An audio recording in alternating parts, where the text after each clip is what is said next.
You need to move to the back of the plane now. This business class seat isn't meant for you." The words sliced through the cabin air, sharp and deliberate. Flight attendant Thomas Bennett stood in the aisle, his posture rigid, his expression a practiced mask of professional authority as he loomed over Dominique Reynolds' shoulder. Dominique looked up from her book, momentarily puzzled. She glanced at her boarding pass again, seat 4C business class, NorthStar Airways flight 1942 to Chicago. Everything was in order. "There must be some mistake," she replied evenly. "I have a confirmed business class reservation." Thomas's smile didn't reach his eyes. "The computer shows otherwise. We need this seat for a priority passenger. You'll need to gather your things immediately." Around them, the business cabin had fallen silent. A dozen pairs of eyes, mostly belonging to white men in expensive suits, watched with a mix of discomfort and detachment. One woman across the aisle pretended to search through her purse, avoiding the scene entirely. "I paid for this seat," Dominique said, her voice calm but firm. "I'd like to see this alleged computer error." "Ma'am," Thomas replied, his voice louder now, ensuring everyone could hear. "We can discuss the details after you move. We have a full flight and need to complete boarding."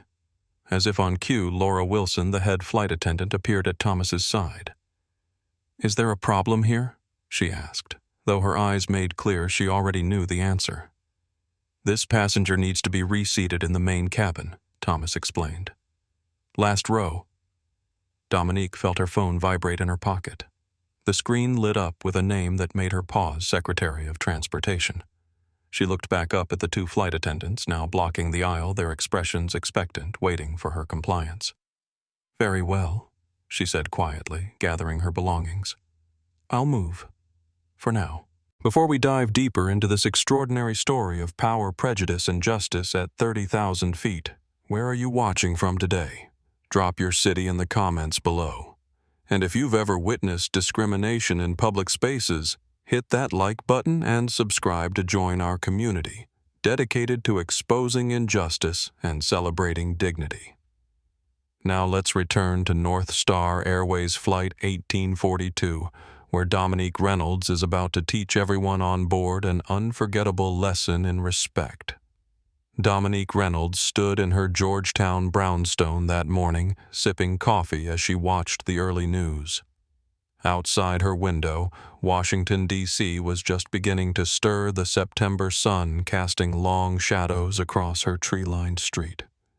At 54, Dominique carried herself with the quiet confidence of someone who had broken barriers her entire life. Silver streaks wove elegantly through her natural hair, which she wore in a sophisticated twist that framed her face, a face that had recently become more recognizable thanks to her historic appointment.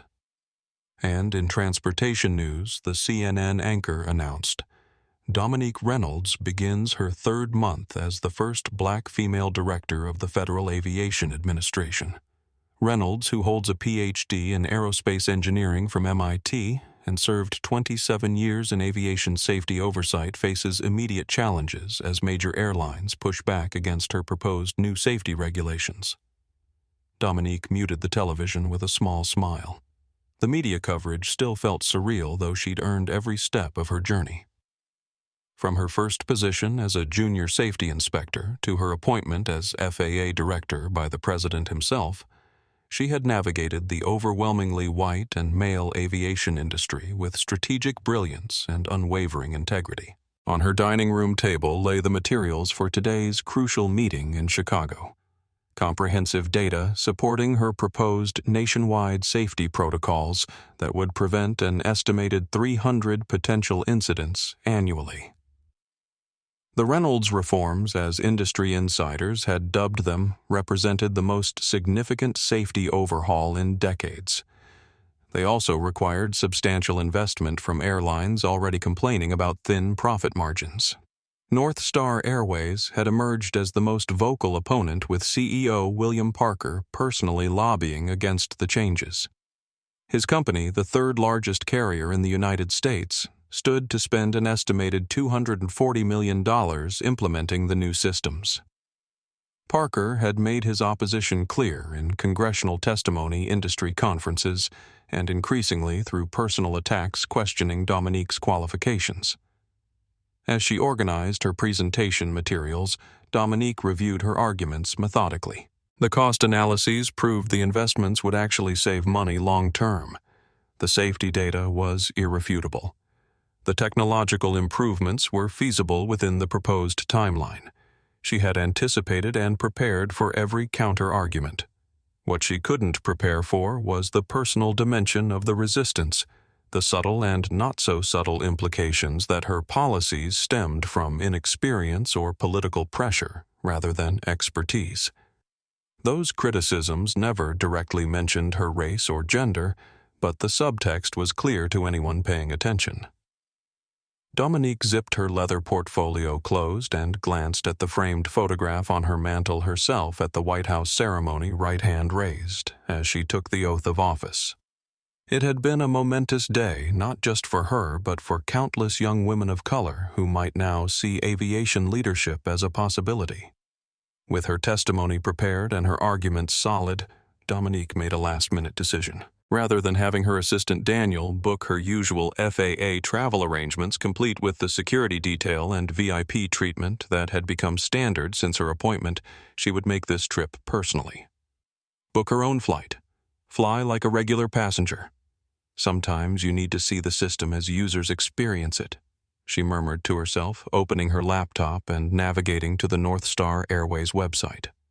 She selected Flight 1E42, departing Reagan National at 9:45 a.m., arriving O'Hare at 11:07 a.m. Plenty of time before her 2:00 p.m. meeting. Using her personal frequent flyer account, she applied an upgrade to business class. She'd earned Platinum Elite status over years of constant travel, and the upgrade cleared immediately. Confirmation screen showed seat 4C. Dominique opted for comfortable travel attire rather than her usual formal suits, tailored black slacks, a deep purple cashmere sweater, and simple gold earrings. Professional enough for unexpected encounters, but comfortable for travel. Her formal clothes for the meeting went into her garment bag. Her FAA credentials went into her purse more out of habit than expectation she'd need them. As she called for her rideshare, she texted Daniel, taking a personal day before Chicago meeting. "We'll meet you at Palmer House at 1:30. Daniel's response came quickly. "Everything okay? Security team is confused about transport." "All fine," she replied. "Just need some normal travel time. See you there." Little did she know how abnormal this journey would become. The phone rang as Dominique was double-checking her briefcase contents.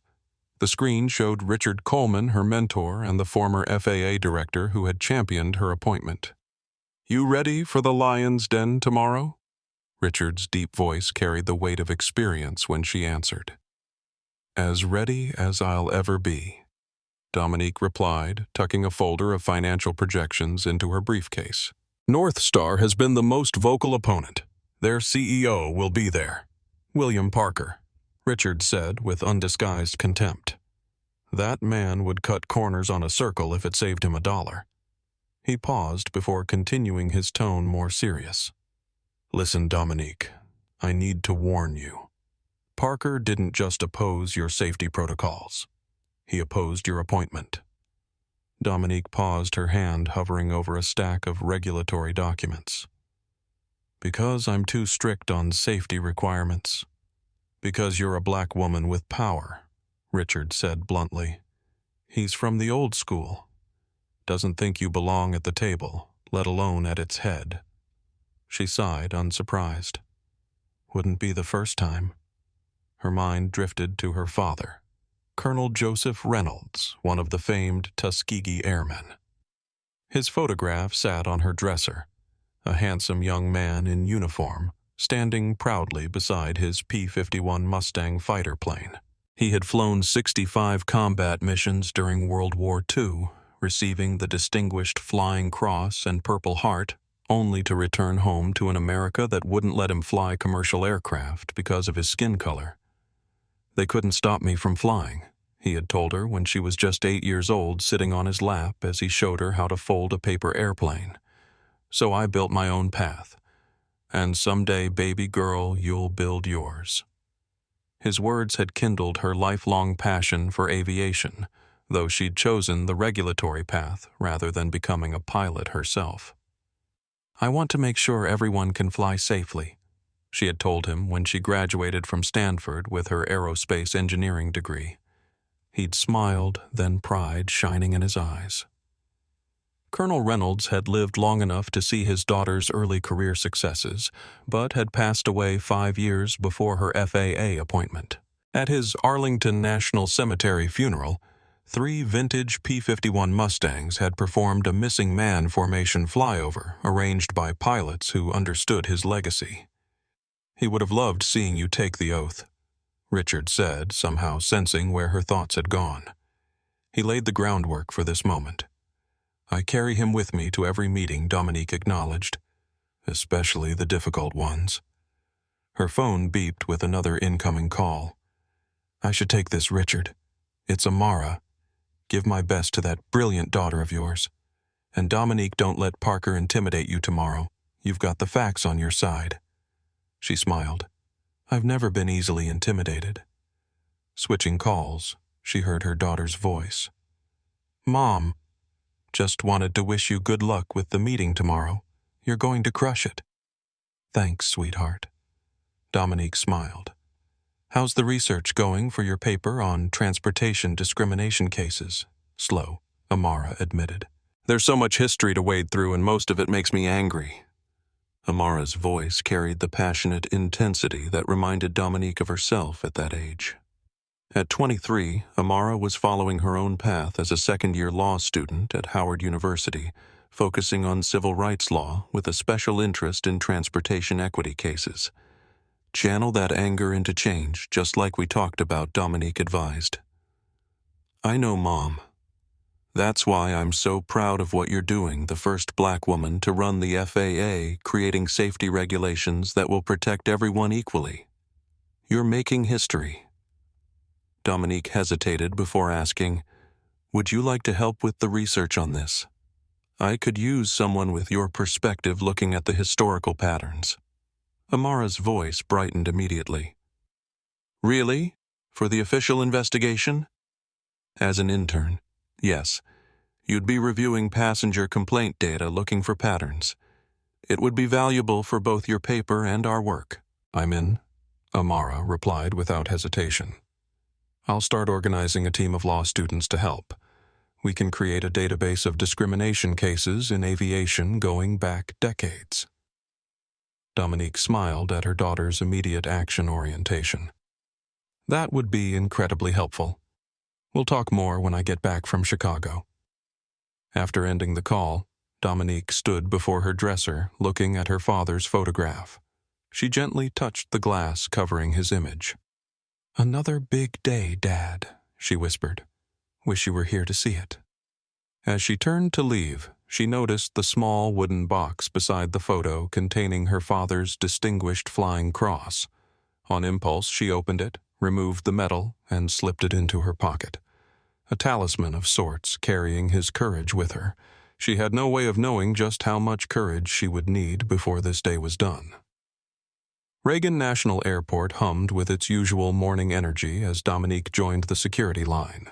She had deliberately arrived without the typical trappings of her position. No security detail, no escort to bypass lines, no visible indicators of her FAA role. Today, she was simply another traveler observing the system as most people experienced it. The subtle microaggressions began almost immediately. The TSA officer scrutinized her government ID longer than necessary, glancing repeatedly between her face and the photo. "This is you?" he questioned, though the resemblance was unmistakable. "Yes, it is," she replied calmly, accustomed to such interactions. She noticed the white businessman behind her receiving barely a glance at his credentials before being waved through. At the scanner, Dominique placed her laptop and personal items in the bin, following standard procedures she had helped develop. Yet somehow the same businessman who had placed his items on the conveyor belt after hers was flagged to proceed first.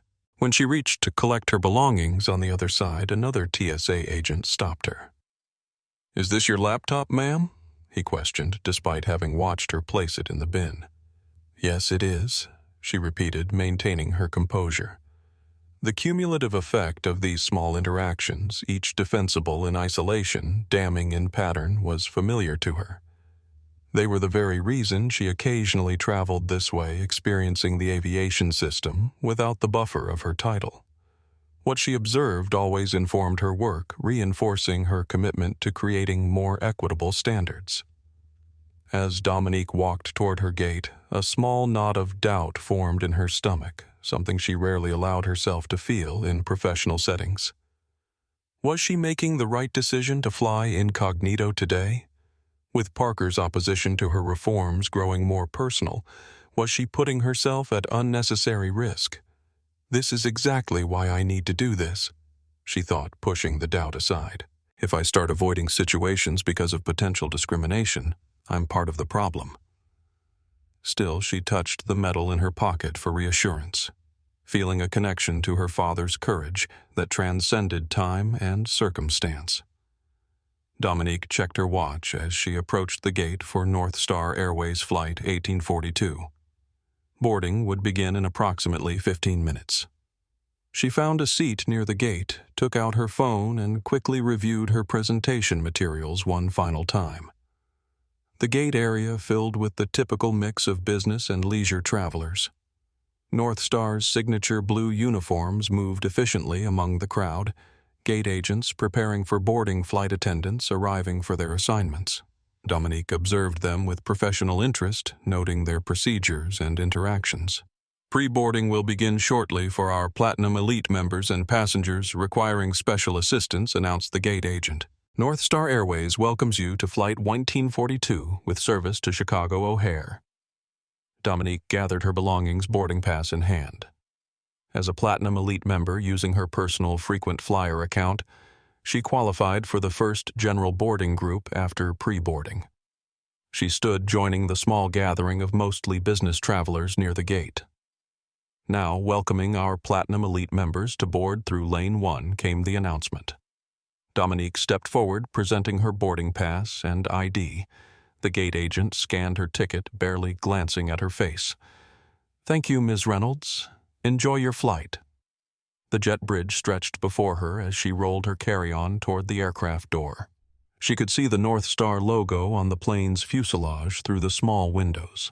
Flight 1942, a Boeing 737-800 that would carry her to Chicago, and her confrontation with William Parker. Little did she know that the confrontation would begin much sooner, and in a way she never anticipated. As she approached the aircraft door, she saw the flight attendants greeting passengers. The lead flight attendant, a blonde woman with a tight smile, stood at the entrance. Her name tag read Laura Wilson. Beside her, a younger male flight attendant, whose tag identified him as Thomas Bennett, directed passengers. "Good morning," Dominique offered politely as she reached the doorway. Laura's eyes performed a quick assessment, her smile remaining fixed but cooling noticeably.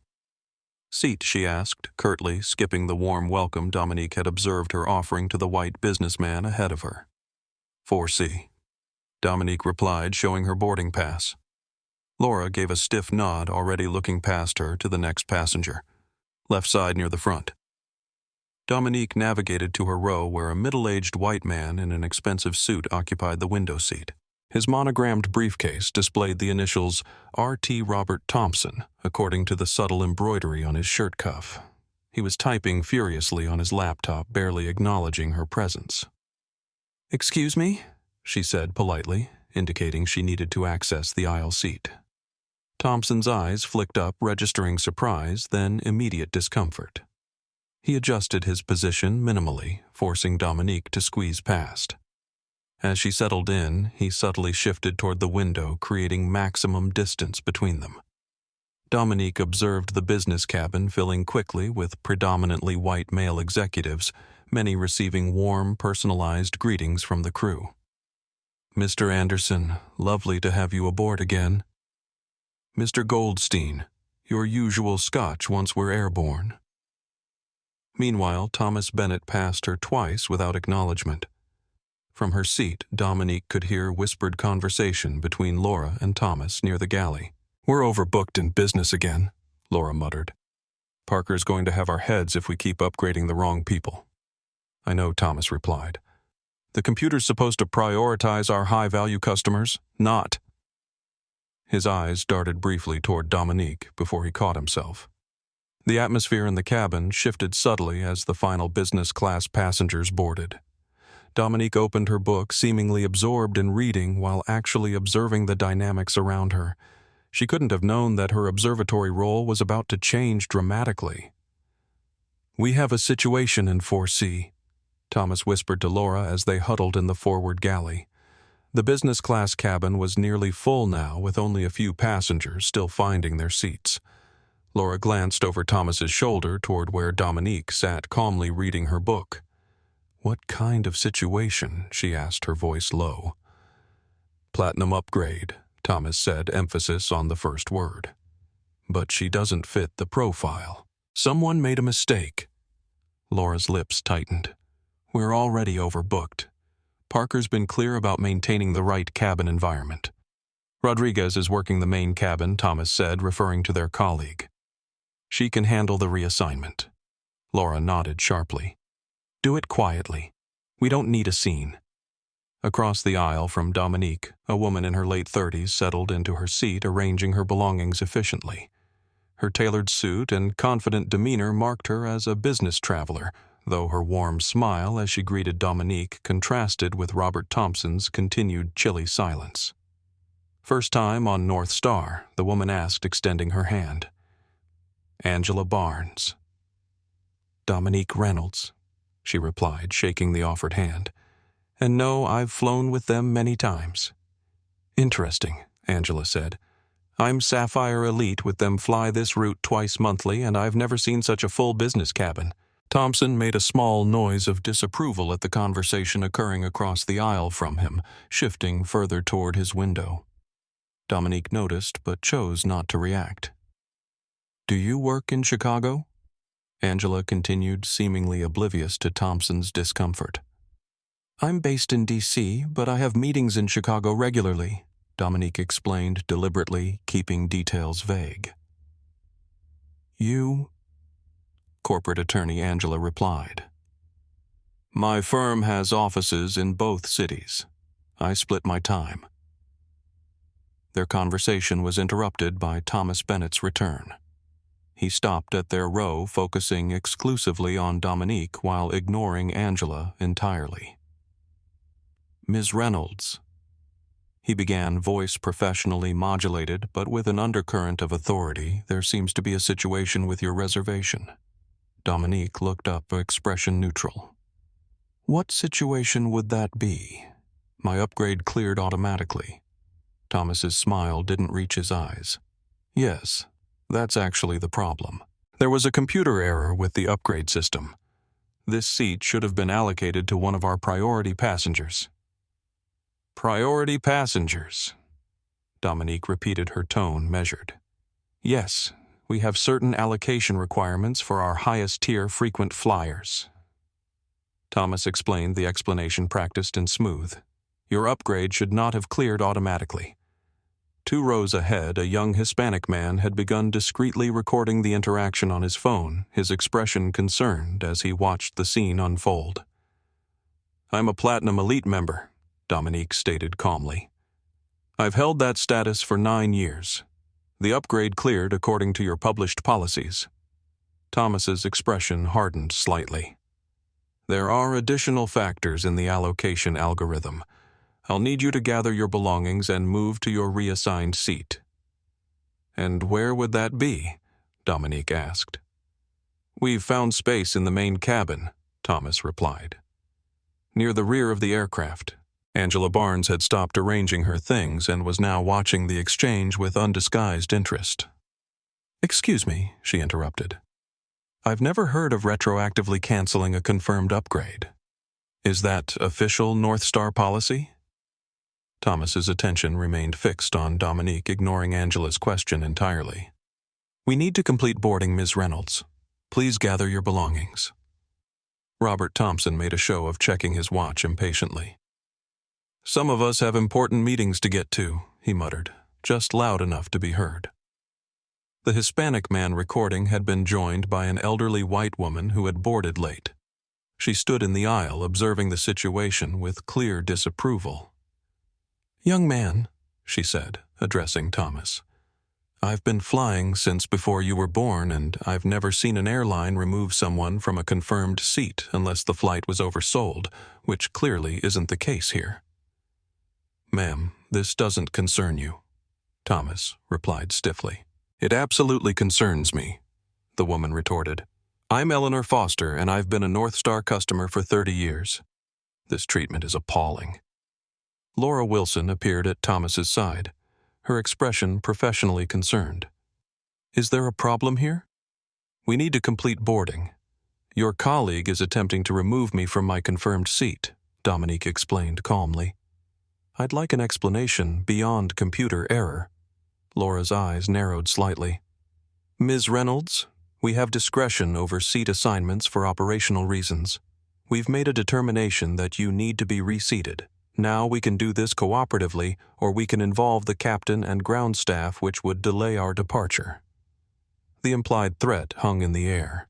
Around them, other business-class passengers were now openly watching the confrontation. Some looked uncomfortable, others merely curious, while a few nodded in apparent agreement with the crew's position. The man recording the incident spoke up. "I'm Gabriel Morales, travel journalist. I'd like to understand the operational reason for removing this passenger from her confirmed seat." "For my readers." Laura's professional mask slipped for just a moment, revealing annoyance. "Sir, recording is permitted for personal use only, not for commercial purposes. I must ask you to stop."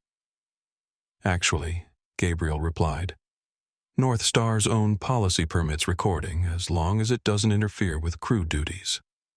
"I'm not interfering, just documenting." Dominique remained seated, hands folded calmly in her lap. "I'd like to speak with the captain," she said quietly. "The captain is preparing for departure," Laura replied quickly. "Ms. Reynolds, you're delaying an entire aircraft full of passengers. Please cooperate and move to your reassigned seat." Angela Barnes stood suddenly. "I'll switch seats with her," she offered. "Problem solved." "That's not possible," Laura said firmly. "Seat assignments have been finalized." The tension in the cabin had become palpable. Other passengers shifted uncomfortably, unsure whether to intervene or remain silent. The confrontation had evolved from a private matter to a public spectacle, with Dominique at its center, maintaining her composure even as the pressure mounted. Inwardly, Dominique felt a familiar tightening in her chest, the same feeling she'd experienced throughout her career when facing discrimination. But along with it came something else, a growing realization that this moment, however uncomfortable, might serve a greater purpose. She touched her father's medal in her pocket, drawing strength from his legacy. "Is this how NorthStar typically treats its Platinum Elite passengers?" she asked, her voice carrying just enough to be heard by surrounding rows. "Or is there something specific about me that warrants special treatment?" The question hung in the air, its implication clear to everyone watching. Thomas and Laura exchanged glances, neither wanting to address the underlying accusation. 3 hours earlier, before passengers had even arrived at the airport, the NorthStar crew had gathered for their pre-flight briefing in a small conference room at Reagan National. Captain Andrew Peterson, a 28-year veteran with military straight posture and prematurely white hair, reviewed the flight plan, while his first officer, James Wilson, checked weather conditions along their route. "Chicago's showing some potential turbulence on approach," James noted. "Nothing significant," noted. Peterson replied. "Let's plan for a smooth service regardless. Passenger manifest shows a nearly full flight with business class at capacity." Laura Wilson, serving as lead flight attendant, reviewed her tablet. "Actually, we're showing one open seat in business now. Last-minute cancellation." "Perfect," Peterson nodded. That gives us flexibility if we need to accommodate a VIP. Thomas Bennett, scrolling through his own device, frowned.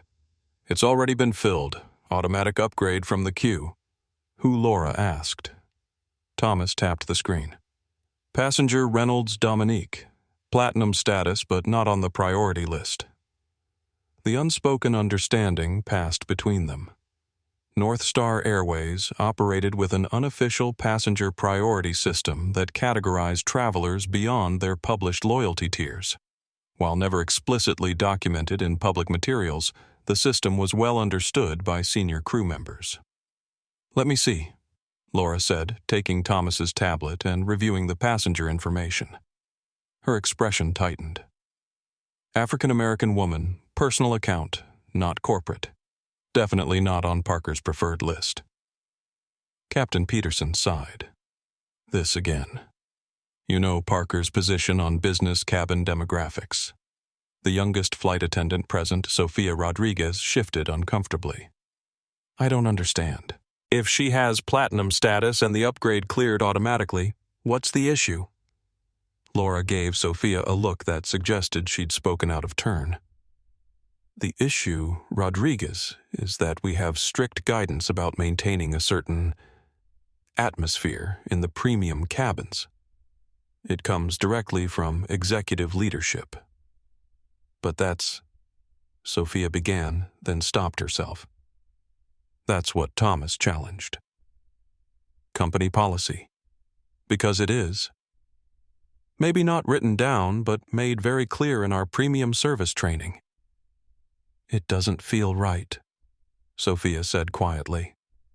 Captain Peterson interjected. We all have jobs to do. NorthStar has built its business model on catering to a specific clientele. High-value corporate travelers expect a certain experience. That's not politics, it's business. Laura nodded firmly. Exactly. And William Parker made it explicitly clear during last month's senior staff meeting that he wants business class passenger composition properly managed. His words, not mine. So, what's the plan? Thomas asked. Downgrade on boarding. Let me check something first, Laura said, typing quickly on the tablet. Interesting. Her reservation was self-made, not booked through a corporate travel office. Personal credit card. That makes it easier. Easier, how? Sophia asked. We cite a verification issue with the upgrade, Laura explained. Say the system flagged it for review. We've done it before. Sophia looked increasingly uncomfortable but remained silent. Rodriguez Laura said sharply, You'll handle the reassignment. Last row of economy has a middle seat open. Tell her there's a status mismatch and the upgrade couldn't be verified. Why the last row? Sophia questioned, unable to hide her disapproval. Because that's what's available, Laura replied tersely, though everyone present knew that wasn't true. And because passengers who make a fuss need to understand there are consequences. Captain Peterson closed his flight plan. Let's keep this professional. No need for unnecessary conflict. Rodriguez, if you're not comfortable with standard NorthStar procedures, perhaps you should reconsider your position with the airline. The implied threat silenced Sophia's objections. One more thing, Laura added. Parker himself will be on the Chicago-Seattle leg this afternoon. Some of us will be continuing on that flight. He often checks the passenger manifests, especially in premium cabins. I don't want to have to explain why we didn't follow protocol. As the briefing concluded, Sophia lingered behind, watching her colleagues exit the room. She took out her phone, hesitated, then put it away without taking any action.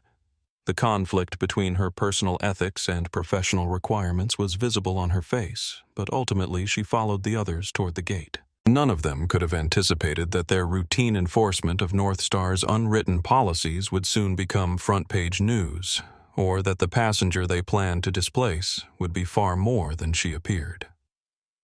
Meanwhile, in the exclusive Admiral Club lounge, William Parker himself was finishing a conference call with his executive team. The NorthStar CEO had unexpectedly decided to fly to Chicago personally for tomorrow's FAA meeting rather than joining remotely as originally planned. "I want to look Reynolds in the eye when I challenge these regulations," he explained to his chief operations officer. "She needs to understand who she's dealing with." "Sir, our PR team suggests a more collaborative approach," his communications director cautioned. "The optics of direct confrontation could—" "I didn't build this airline by worrying about optics," Parker interrupted.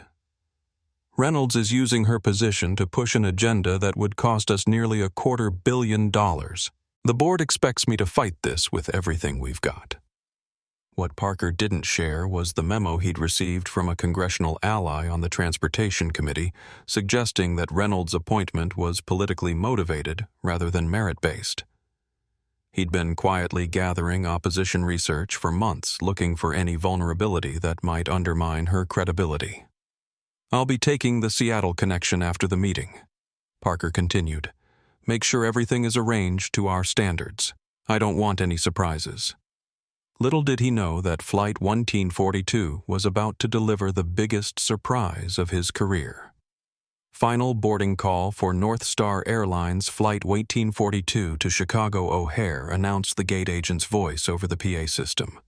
The business cabin was now completely full, with the final economy passengers making their way down the aisle toward the rear of the aircraft. Thomas Bennett returned to Dominique's row, this time accompanied not just by Laura Wilson, but also by a young Hispanic woman whose name tag identified her as Sophia Rodriguez. "Ms. Reynolds," Thomas began, his tone now firmer. "We need to resolve this situation before departure. I've consulted with our ground team, and there's a clear status verification issue with your upgrade." "What specific verification issue?" Dominique asked, her voice calm but persistent. "My status is Platinum Elite, which qualifies for the upgrade I received. My boarding pass is confirmed for this seat." Sophia Rodriguez looked visibly uncomfortable, avoiding eye contact as Laura nudged her forward slightly. "Ms. Reynolds," Sophia began, her voice lacking the conviction of her colleagues, "we've been asked to reseat you in the main cabin due to a status mismatch in our system." "A status mismatch," Dominique repeated, not as a question, but as a statement. "Could you explain exactly what that means?" Before Sophia could respond, Laura interjected. "It means the system flagged your account for manual verification, which couldn't be completed before boarding. As a result, the upgrade cannot be honored on this flight." Gabriel Morales, still recording discreetly, had been joined by several other passengers who were now openly watching the confrontation. Eleanor Foster, the elderly woman who had spoken up earlier, had taken a seat across the aisle, her eyes sharp with disapproval. "That's simply not how airline upgrades work," Dominique stated. "Once confirmed and a boarding pass issued, the upgrade is contractually binding unless the flight is oversold or there's a legitimate equipment change." Thomas's professional demeanor began showing cracks. "Ms. Reynolds, you're not an expert on airline policies." A slight, knowing smile touched Dominique's lips, but vanished quickly. "Actually," she began, then seemed to reconsider. "Let me see the specific policy you're citing." Laura's expression tightened. "We don't have to provide policy documentation during boarding. This is an operational decision." From the cockpit doorway, a new figure emerged. Captain Andrew Peterson surveyed the scene, his expression stern. "What seems to be the problem here?" "We're scheduled for pushback in 7 minutes." Captain Laura said quickly, "We have a passenger refusing to comply with a reseating request." "I'm not refusing," Dominique clarified. "I'm requesting documentation of the policy being applied and an explanation of the status mismatch they keep referring to." Peterson's gaze shifted to Dominique, taking in her appearance, her calm demeanor, and something else, an indefinable quality that gave him momentary pause. "Ms. Reynolds," she supplied. "Dominique Reynolds." "Ms. Reynolds," he continued, "as captain of this aircraft, I have final authority over all operational aspects of this flight. While I understand your frustration, I must ask you to comply with my crew's instructions." Eleanor Foster spoke up again. "Captain, I've been observing this situation and something isn't right. I've flown over 2 million miles with NorthStar, and I've never seen a confirmed upgrade revoked during boarding without cause. Captain Peterson's attention remained fixed on Dominique.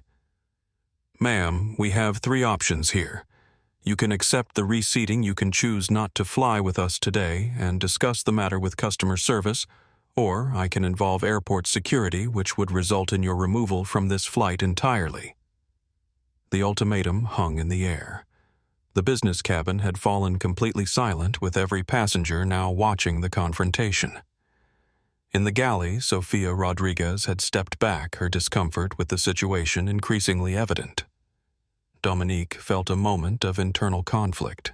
Her professional responsibility demanded she reach Chicago for the important meeting, yet her personal dignity and sense of justice pushed back against the discriminatory treatment.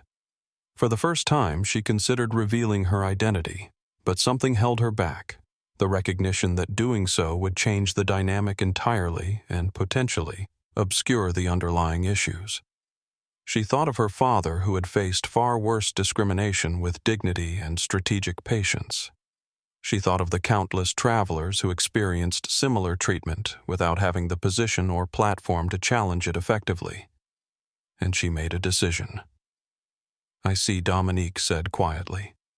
She glanced at her watch, considering her options.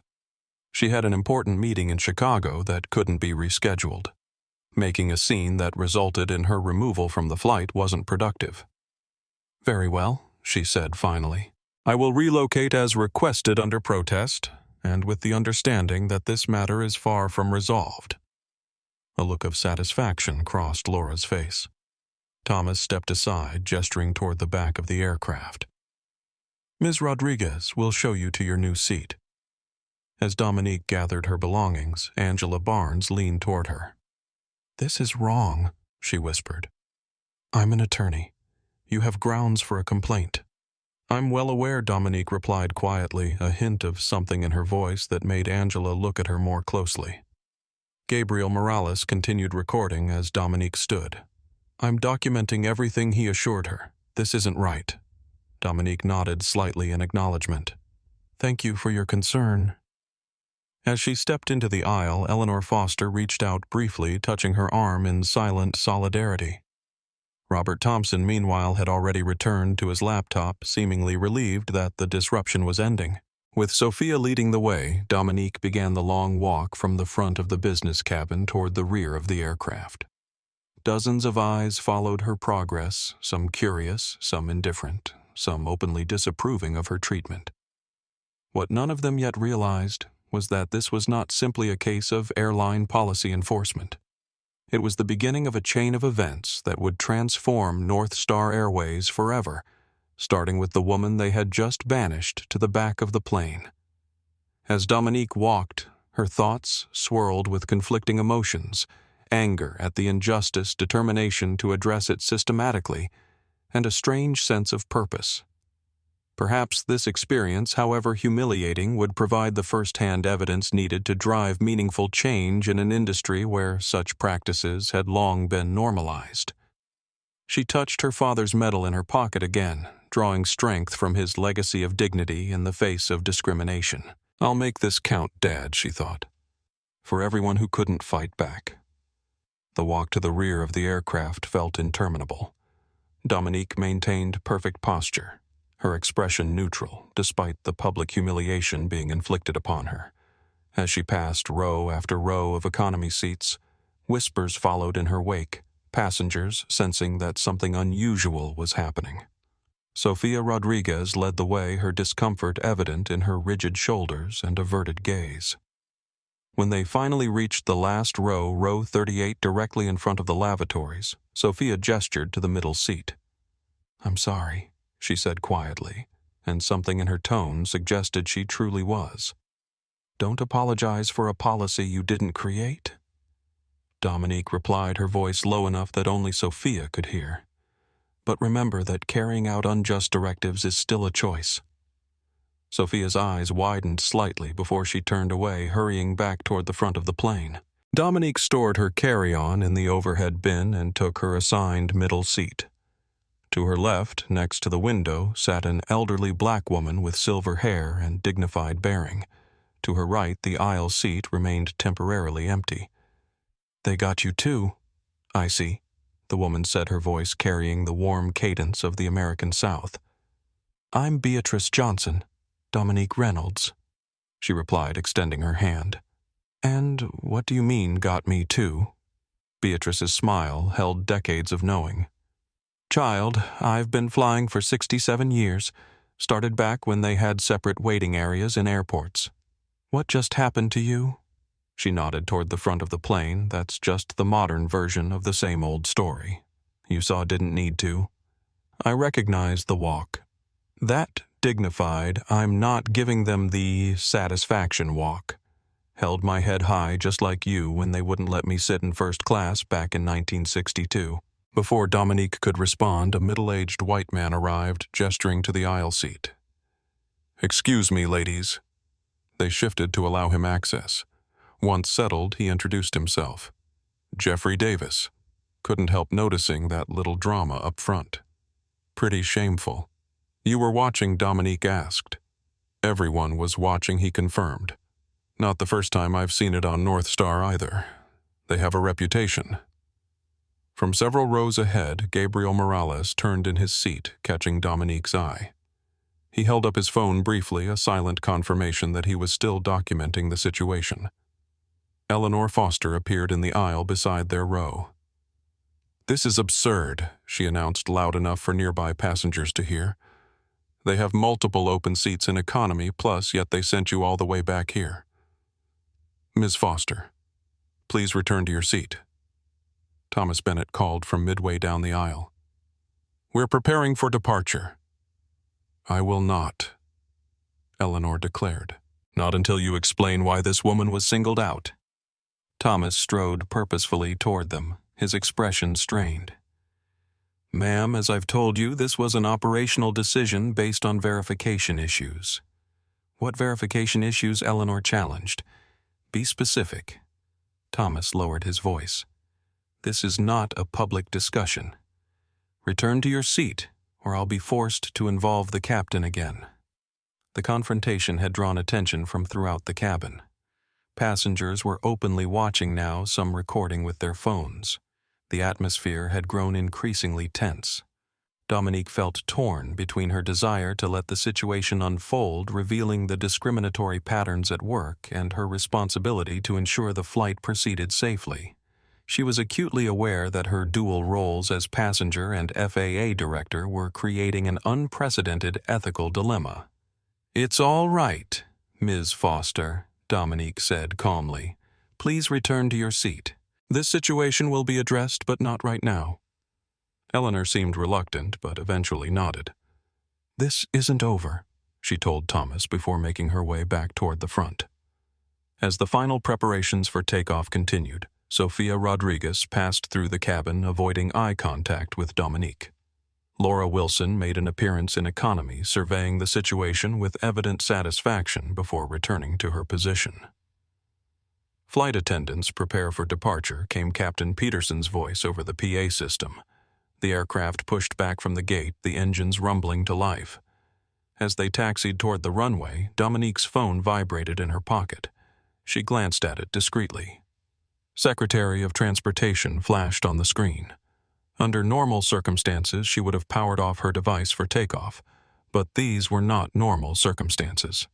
She pressed the answer button. "This is Reynolds," she said quietly. Thomas Bennett, making a final cabin check, spotted her immediately. "Ma'am, all phones must be turned off for departure," he called, moving rapidly in her direction. "I understand, but this is an emergency call," Dominique replied, still listening to the secretary. "I don't care if it's the president." Thomas insisted, reaching her row. "End the call now, or you'll be removed from this flight when we return to the gate." Dominique looked up at him, something shifting in her expression. "Mr. Bennett," she said, her voice taking on a new authority. "This call is from the Secretary of Transportation regarding an urgent aviation safety matter. I suggest you reconsider your tone." Thomas faltered, slightly confused by her sudden command presence. "Who exactly do you think you are, Beatrice?" Johnson chuckled softly beside her. "Oh, son," she murmured. "You're about to find out." Dominique spoke into the phone. "Yes, Secretary Williams. I'm currently on NorthStar Flight 1842. There's a situation developing that requires my immediate attention. I'll need to speak with Captain Peterson." Thomas's expression transformed from confusion to disbelief. "You expect me to believe you're on a call with the Transportation Secretary?" "Mr. Bennett?" Dominique replied, reaching into her purse and withdrawing a small leather folder. "I am Director Dominique Reynolds of the Federal Aviation Administration. This is an urgent safety matter that requires immediate action. Please inform Captain Peterson that I need to speak with him before this aircraft takes off." The cabin fell silent as Thomas stared at the credentials being presented to him. His face drained of color. The FAA Director," he stammered. "Correct," Dominique confirmed. "Now shall we continue this discussion in the cockpit, or would you prefer to do it here in front of your passengers?" The revelation landed like a thunderbolt, sending shockwaves through the cabin. Passengers who had been watching the confrontation erupted in astonished whispers.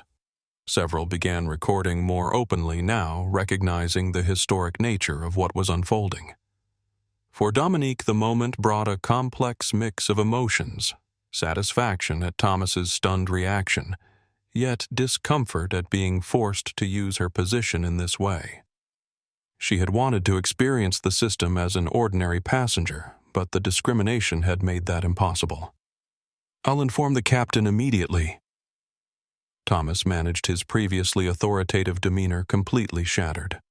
He hurried toward the cockpit, nearly colliding with other crew members in his haste. Dominique turned to Beatrice Johnson. "I apologize for the disruption, Ms. Johnson. This wasn't how I planned this flight to go." Beatrice's eyes twinkled with a mixture of wisdom and delight. "Child, sometimes the plans we make aren't as important as the plans the universe has for us. I think you're exactly where you need to be right now." Jeffrey Davis leaned forward now, regarding Dominique with new understanding. "Director Reynolds, if you need technical documentation about their systems, I'm an IT security consultant.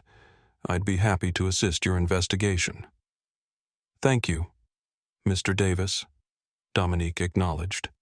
"That offer may prove very valuable shortly."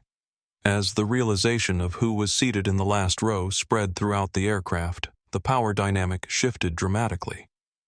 What had begun as an attempt to diminish one passenger had transformed into a moment of reckoning for an entire airline, one that would soon extend far beyond the confines of Flight 1842. The moments following Dominique's revelation seemed suspended in time. Thomas Bennett stood frozen in the aisle, his expression cycling through disbelief, realization, and finally unmistakable fear. Passengers in nearby rows who had overheard the exchange began whispering to each other, the news spreading through the cabin like wildfire. The FAA Director. They put her in the last row. NorthStar is in trouble. Beatrice Johnson sat beside Dominique, a small smile playing at the corners of her mouth. "Well now," she said softly, "this flight just got a whole lot more interesting." Jeffrey Davis in the aisle seat looked between Dominique and Thomas with barely concealed amazement. "Director Reynolds," he said, "I've read about your safety initiatives. It's an honor to meet you, though I wish under better circumstances." Thomas finally recovered enough to speak. I'll inform the captain immediately," he managed, backing away and nearly colliding with Sophia Rodriguez, who had approached to investigate the commotion. "What's happening?" Sophia asked, confusion evident on her face. Before Thomas could respond, Gabriel Morales called from several rows ahead. "They downgraded the FAA Director to the last row because of her race." His voice carried throughout the economy cabin, causing a fresh wave of murmurs and exclamations. "That's not... I didn't..." Thomas sputtered, looking desperately toward Sophia for support. "We need to get the captain." "Yes," Dominique agreed calmly. "You do. But first, I'd like everyone to remain in their current seats."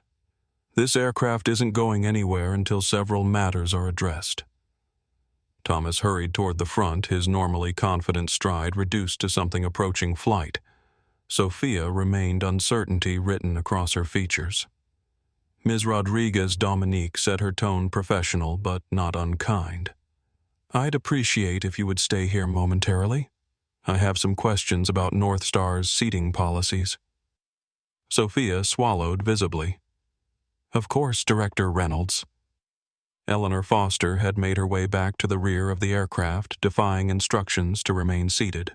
"I knew something wasn't right," she declared triumphantly. 30 years flying with NorthStar, and I've seen this pattern before, but never so blatantly. Ms. Foster Dominique acknowledged, "I appreciate your advocacy earlier. Would you mind telling me more about the patterns you've observed?" Eleanor nodded eagerly. "It's been happening for years, but subtly. I started noticing when I would fly with my former business partner, who is black. Despite us having identical status, he would consistently be passed over for upgrades or seated in less desirable locations. Several other passengers had turned in their seats, listening intently to the conversation. One woman, a few rows ahead, spoke up. "The same thing happened to my husband and me last month. We were separated despite booking together, and he," she gestured to a black man beside her, "ended up in the last row while I was in Economy Plus." Dominique absorbed this information, her expression thoughtful. "I'd like to hear from anyone else who has experienced or witnessed similar incidents," she said, raising her voice slightly to carry through the cabin. "This is not an official investigation at this moment, but your experiences matter." A ripple of responses came from throughout the economy section. Passengers sharing stories, comparing experiences, or simply expressing outrage at the situation they were witnessing. Sophia Rodriguez stood silently, her discomfort visibly growing as the testimonials continued. As Dominique listened to passenger after passenger describe similar experiences, she felt a growing internal conflict. The regulator in her wanted to maintain professional distance to gather evidence methodically for a formal investigation. But the woman who had just experienced humiliating discrimination felt a powerful connection to these shared stories. "Director Reynolds," a man's voice called from a few rows ahead. "Kevin Mitchell, frequent flyer. I've flown NorthStar for Business Weekly for 15 years. What they did to you today, I've seen it happen dozens of times to other black passengers. It's so routine that most white travelers don't even notice anymore." Dominique nodded, acknowledging his observation. "That normalization is precisely what makes this pattern so insidious, Mr. Mitchell. Thank you for speaking up." "Ms. Rodriguez," Dominique said, finally returning her attention to the flight attendant. "Are you familiar with NorthStar's passenger prioritization system?" Sophia hesitated, conflict evident on her face. We have procedures for upgrades based on loyalty status," she said carefully. "And are there unofficial procedures as well?" Dominique pressed. "Ones that aren't published in the airline's public materials." Before Sophia could answer, a commotion from the front of the cabin drew everyone's attention. Captain Peterson was making his way down the aisle, followed closely by Laura Wilson. His expression was a mixture of concern and professional composure. "Director Reynolds," he said as he reached the last row. "I apologize for the confusion. If you'd please come with me to the cockpit, we can discuss this matter privately." "Captain Peterson," Dominique replied, her voice carrying clearly. "I appreciate the offer, but I think we should have this conversation right here. After all, your crew made a very public display of moving me to this seat. It seems only fitting that the resolution be equally transparent." Passengers throughout the cabin had fallen silent, watching the confrontation with rapt attention. Many had phones out recording the unprecedented scene. Director Peterson tried again, lowering his voice for security reasons. "The only security issue on this aircraft," Captain Dominique interrupted firmly, "is the apparent policy of discriminating against passengers based on their race. That's not just an ethical problem. It potentially violates Federal Aviation regulations and civil rights laws." Peterson's face tightened. That's a serious accusation with no basis in fact. Isn't it Dominique challenged? Then perhaps you can explain why, as a Platinum Elite member with a confirmed business class seat, I was removed from that seat and placed in the last row of economy, and why, based on the testimonials I'm hearing, this appears to be part of a pattern. The captain glanced uncomfortably at the passengers around them, many of whom were nodding in agreement with Dominique's assessment. "I'm sure there's been a misunderstanding," he began, but Dominique held up a hand. "Captain, I believe we've moved beyond the realm of misunderstanding. Now, I have two immediate concerns first. The apparently discriminatory seating practices of NorthStar Airways, and second, a potential safety issue that the Secretary of Transportation was calling about when your flight attendant attempted to prevent me from taking that call." Peterson's expression shifted, professional concern overriding his discomfort. What safety issue? Dominique's phone buzzed again. A text from the Secretary. Urgent maintenance records show pattern of deferred safety checks on specific routes. Need your immediate review. She showed the message to Captain Peterson, whose expression grew more serious. "This requires immediate attention," he acknowledged. Indeed, Dominique agreed, and it raises questions about whether NorthStar's prioritization extends beyond seating assignments to safety protocols as well. That suggestion sent a visible ripple of concern through the nearby passengers. Gabriel Morales, still recording, zoomed in on the captain's reaction. Director Reynolds Peterson said, his voice now lower and more urgent. "I assure you that safety is our absolute priority. Whatever seating, irregularities may have occurred, they have no bearing on our maintenance or operational safety standards." "I'd like to verify that personally," Dominique replied, "which is why I'll need access to the maintenance records for this aircraft and your internal communications regarding safety protocol implementation across different routes." Laura Wilson, who had been standing silently behind the captain, stepped forward. "Director, that would require corporate authorization. We don't have access to those records on board." Ms. Wilson Dominique countered as FAA Director.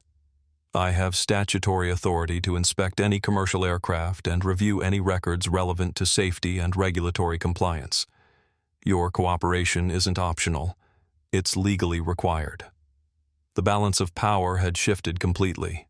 What began as a routine exercise of discriminatory policy had escalated into a federal investigation with the highest aviation authority in the country, seated in the very row where they had attempted to banish her. "Of course," Captain Peterson conceded. "How would you like to proceed?" "First," Dominique replied, "I'd like to remain exactly where I am for now. The last row provides an excellent vantage point to observe your crew's interactions with passengers throughout the cabin." She gestured to Sofia Rodriguez. "Ms. Rodriguez, you appear uncomfortable with the situation.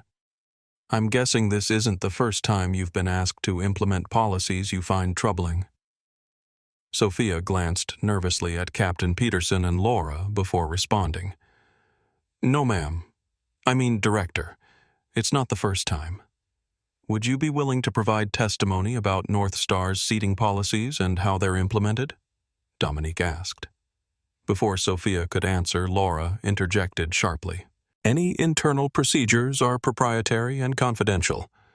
Not when they potentially violate federal regulations," Dominique corrected. "Ms. Rodriguez, please consider my question carefully. Whistleblower protections would apply to any testimony you provide." The cabin had fallen completely silent, every passenger riveted by the drama unfolding in the last row. Sofia looked from Laura to Dominique, clearly weighing a career-defining decision. "I'll testify," she said finally, her voice quiet but firm. "This has gone on too long." Laura's face hardened with anger, but before she could respond, Captain Peterson put a restraining hand on her arm. "We will cooperate fully with any official investigation," he stated for the benefit of everyone listening. "Excellent," Dominique said. "Now about that safety issue the Secretary mentioned." As Peterson and Dominique began discussing the maintenance concerns, Beatrice Johnson leaned closer to her. "I never thought I'd live to see this day," she whispered. "Someone with real power experiencing what we've endured silently for decades." Dominique squeezed the elderly woman's hand gently. "Ms. Johnson, your experiences and perspective are invaluable. Would you be willing to provide formal testimony as well?" Beatrice's eyes shone with unshed tears as she nodded. "Child, I've been waiting 67 years for someone to ask me that question." In that moment, Dominique felt the weight of responsibility settling on her shoulders, not just as FAA Director charged with ensuring aviation safety, but as someone uniquely positioned to address a pattern of discrimination that had affected countless travelers. The last row, intended as a place of diminishment, had instead become the launching point for what promised to be a profound reckoning. The aircraft remained parked on the taxiway, engines idling as tension filled the cabin. In the last row, Beatrice Johnson turned to Jeffrey Davis with a knowing smile. "In all my years of flying," she said, "I've never seen anything quite like this." "Do you think they'll get fired?"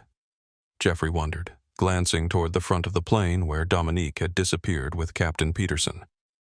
"Sun firing might be the least of their worries," Beatrice replied. "That woman isn't just any government official. The FAA Director has the authority to ground entire airlines if serious violations are found." Near the middle of the economy cabin, Gabriel Morales was providing a hushed commentary to his phone camera.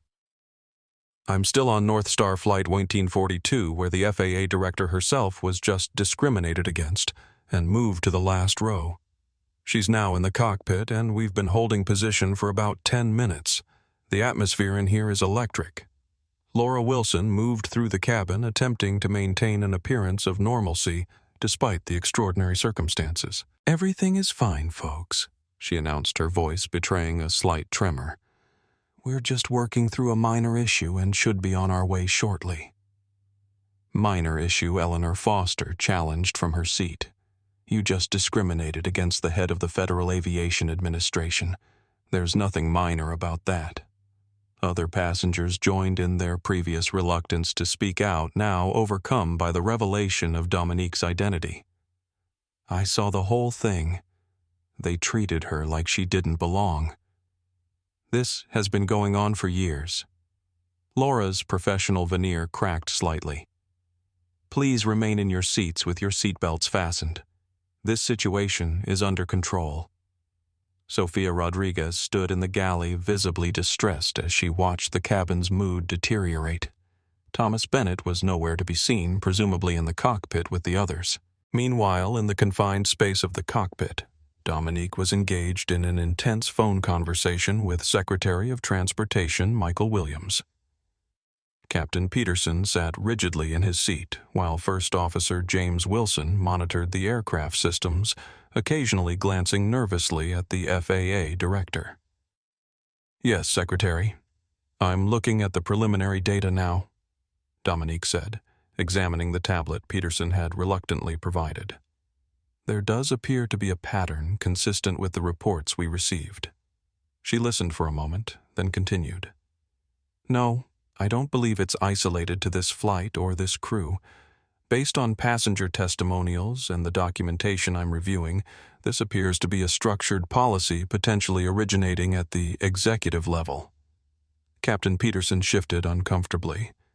"Director Reynolds, I want to assure you that safety is our absolute priority at NorthStar."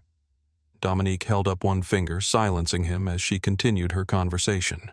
"The immediate concern is addressing both the discrimination issue and the potential safety implications." "Yes, I agree." She turned to Peterson.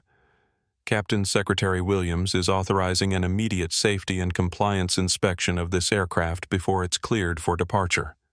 Additionally, I'll need access to the complete passenger manifest and seating assignments for all NorthStar flights over the past 30 days. Peterson's face paled. "Director, that would require corporate approval." "I don't have the authority." Captain Dominique interrupted, her tone firm, but measured perhaps I wasn't clear. This isn't a request.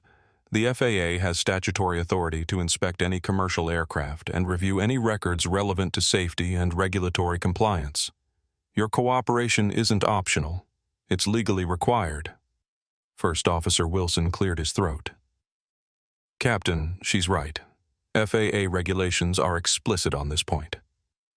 Peterson's jaw tightened. What exactly are you looking for? Director evidence of a structured policy of passenger discrimination which potentially creates an unsafe environment and violates multiple federal regulations, Dominique replied. But more immediately, I need to verify that no safety shortcuts have been taken in service of these discriminatory practices. She turned her attention back to the phone. Secretary Williams, I'll need a digital forensics team at O'Hare when we land, and please contact Chairwoman Turner at the NTSB. This may fall under their investigative purview as well if we find any safety compromises. The gravity of the situation was now unmistakable. What had begun as a seemingly routine incident of discrimination had escalated into a federal investigation with potentially far-reaching consequences for NorthStar Airways. One more thing, Secretary Dominique continued. I believe we should notify the Civil Rights Division at Justice. The pattern emerging here goes well beyond aviation regulations. Inside, Dominique struggled with mixed emotions.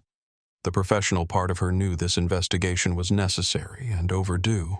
Yet personally, she felt uncomfortable with how her own experience of discrimination had catalyzed it. Would she have launched such a comprehensive response if she hadn't been the target? Was she allowing her personal feelings to influence her professional judgment? Am I overreacting because this happened to me? She wondered silently, the doubt creeping in despite her outward confidence. She thought of her father's medal in her pocket, of his stories about maintaining dignity and purpose even when facing far worse discrimination. She thought of Beatrice Johnson and the decades of similar experiences she had endured without recourse. And she thought of all the passengers who had come forward with their own stories, grateful that someone with authority was finally taking action. No, this wasn't about her. This was about a pattern that needed addressing regardless of how it had been discovered. As she concluded the call, Thomas Bennett appeared at the cockpit door, his expression a mixture of anxiety and indignation.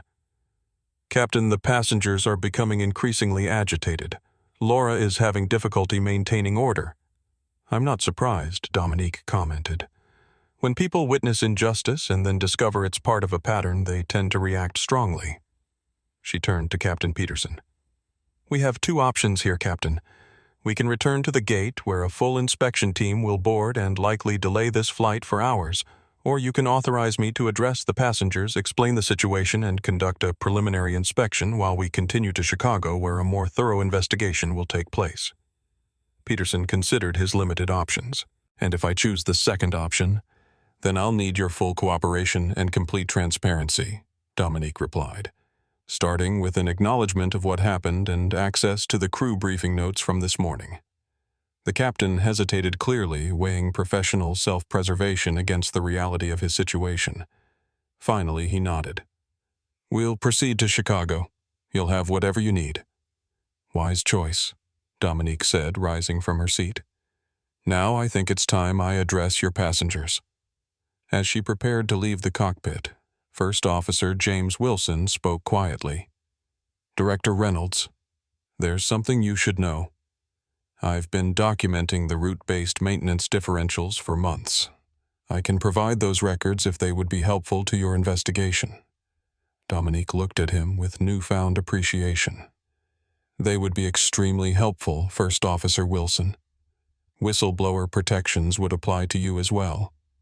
I understand. He nodded. This isn't just about seating. It's about a corporate culture that has normalized discrimination in multiple ways. Captain Peterson glared at his first officer, but remained silent, recognizing that the situation had moved far beyond his control. As Dominique exited the cockpit, she felt a renewed sense of purpose. What had begun as a personal humiliation was evolving into an opportunity to address institutional problems that affected thousands of travelers. The doubt that had briefly surfaced gave way to determination not for personal vindication, but for systemic change. The main cabin fell silent as Dominique's voice came through the aircraft's PA system. Every passenger from business class to the last row listened intently to the unprecedented announcement. Ladies and gentlemen, this is Dominique Reynolds, Director of the Federal Aviation Administration. I apologize for the delay in our departure. As some of you may have witnessed, I was originally seated in business class before being involuntarily relocated to the last row of the aircraft. What began as a personal inconvenience has revealed what appears to be a potentially widespread pattern of discriminatory practices at NorthStar Airways.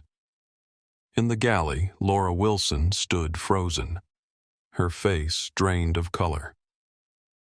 Sofia Rodriguez watched her senior colleague's reaction with a mixture of vindication and apprehension. Dominique continued, her voice calm but authoritative. As FAA Director, I have a responsibility to ensure that all airlines operate not only safely, but also in compliance with federal regulations prohibiting discrimination. Captain Peterson has agreed to cooperate fully with a preliminary investigation which will continue more thoroughly upon our arrival in Chicago. In business class, Robert Thompson and other executives exchanged uncomfortable glances. Angela Barnes, who had witnessed the initial confrontation, now smiled with satisfaction. For transparency, Dominique went on, I want to explain what will happen next. First, we will proceed to Chicago as scheduled. There is no immediate safety concern that would require us to return to Washington. Second, upon arrival, federal investigators will meet this aircraft to gather additional evidence and take statements from any passengers who wish to share their experiences. Gabriel Morales, still recording, nodded approvingly. Eleanor Foster sat with perfect posture, a look of vindication on her face. Third, I want to assure every passenger on this flight that your cooperation and patience are deeply appreciated. What you have witnessed today, and what many of you have apparently experienced previously, is not just a customer service issue. It potentially represents a violation of your civil rights as passengers. In the last row, Beatrice Johnson closed her eyes briefly, a lifetime of similar indignities reflected in her expression. Finally, Dominique concluded, I want to address the NorthStar crew directly. Those of you who were following what you believed to be company policy now face a decision. You can continue to enforce discriminatory practices, or you can become part of the solution by providing honest testimony about the directives you've received. That choice will significantly impact both your personal futures and the future of commercial aviation in this country.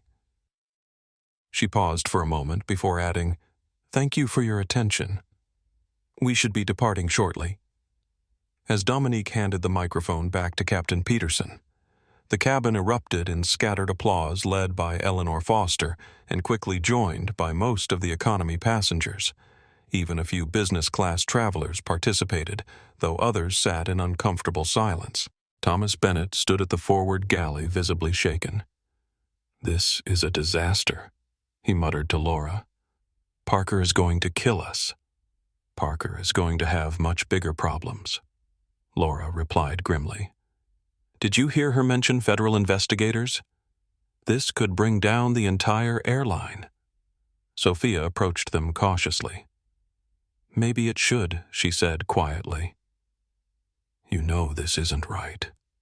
It never was. Thomas rounded on her. Don't pretend you're somehow above this, Rodriguez. You've been part of the same system.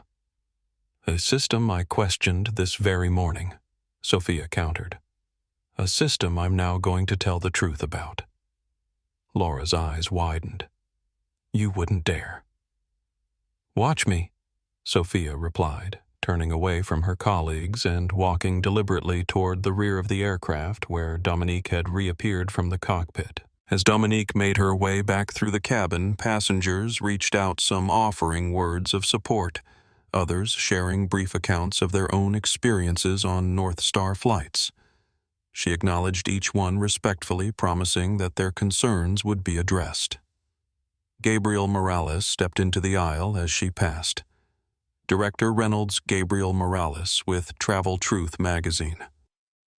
"Would you be willing to provide a statement about what's happening here, Mr. Morales?" Dominique replied. "I appreciate your documentation of these events. While I can't comment on an ongoing investigation, I can say this: what happened today appears to reflect a broader issue that merits thorough examination. Your video evidence may prove invaluable in that process." When she finally reached the last row, Beatrice Johnson took her hand. "You did what many of us could never do," she said softly. "Made them see us." "Ms. Johnson," Dominique replied, "people like you paved the way for this moment. I'm standing on your shoulders." As she settled back into her seat, Dominique felt the weight of responsibility pressing on her. This was no longer just about one incident or one flight. It had become about addressing patterns of discrimination that had persisted for decades, normalized to the point of invisibility for those not directly affected. She took out her phone, sending a quick text to her daughter, Amara. "I need your help. Organize that student team immediately. We're going to need comprehensive data on airline discrimination patterns going back decades." Amara's response came quickly. "Already on it. 5 law students confirmed." "What happened?" "I'll explain later," Dominique replied. "But your research just became part of an official federal investigation." Sofia Rodriguez approached her expression resolute, despite her obvious nervousness. "Director Reynolds, I need to speak with you. About the briefing this morning. About the policies." Dominique nodded. "I thought you might, Ms. Rodriguez. Let's talk." As the two women conferred quietly at the rear of the aircraft, the cabin began to settle into an uneasy calm. The initial shock had given way to a dawning realization among everyone on Flight 1942. They were no longer just passengers on a routine flight from Washington to Chicago. They had become witnesses to, and participants in a pivotal moment that would likely transform air travel for years to come. Captain Peterson's voice came over the PA system. "Flight attendants, prepare for departure." The engines powered up and the aircraft began to move once again toward the runway. But nothing about this journey would proceed according to NorthStar's original flight plan. Dominique leaned back in her seat, feeling the vibration of the engines through the aircraft frame. Despite her outward composure, she was engaged in an internal struggle. Had she overreacted? Was she using her position inappropriately? Or was this exactly why she had been appointed to address long-standing issues that others had ignored or normalized? She thought of her father, of the barriers he had faced, and the dignity with which he had confronted them. She thought of all the passengers who had shared similar stories, grateful that someone was finally listening. And she thought of the transportation system she was responsible for, overseeing a system that should serve all travelers equally, regardless of their appearance. No, this wasn't an overreaction. This was exactly what her position required of her. The fact that she had experienced the discrimination personally only provided first-hand insight into issues that warranted investigation, regardless of how they had been discovered. As the aircraft accelerated down the runway, Dominique felt a renewed sense of purpose. The last row, intended as a place of diminishment, had instead become a vantage point from which long overdue change might finally begin. The atmosphere aboard Flight 1942 transformed as the aircraft climbed through the clouds. What had begun as a routine morning flight had become an impromptu federal investigation, with the most powerful aviation official in the country conducting interviews from the last row of economy class. Captain Peterson remained in the cockpit, his communications now limited to essential flight information. First Officer James Wilson had quietly distanced himself from his captain, making it clear to Dominique that he was willing to provide his own testimony regarding NorthStar's practices. In the forward galley, Laura Wilson and Thomas Bennett huddled in tense conversation, occasionally casting worried glances toward the rear of the aircraft. Their previously commanding presence had diminished dramatically. their authority undermined by the revelation of Dominique's identity and the subsequent shift in passenger sentiment. Director Reynolds, Sophia Rodriguez, explained, her voice low but steady, as they sat in the last row. The passenger prioritization system is officially called Blue Sky Protocol. It's never documented in writing, but it's taught to all senior crew members during their advanced service training. Dominique took notes on her tablet. And what exactly does this protocol entail? It categorizes passengers beyond their published loyalty tiers, Sophia explained. There are coded designations in the system P1 through P5. P1 is the highest priority reserved for white male executives with corporate accounts. P5 is... She hesitated. Is what Ms. Rodriguez Dominique prompted gently. P5 is what they call image impact passengers. Basically, anyone the airline feels doesn't project the premium image they want in business or first class. Predominantly black and brown travelers, regardless of their status level. Beatrice Johnson, still seated by the window, shook her head sadly. New system, same old discrimination. Do you have evidence of these categories? Dominique asked. Sophia nodded. Nothing written, but the internal booking system uses these codes. They're visible to crew on our tablets. And... She hesitated again. Please continue, Dominique encouraged.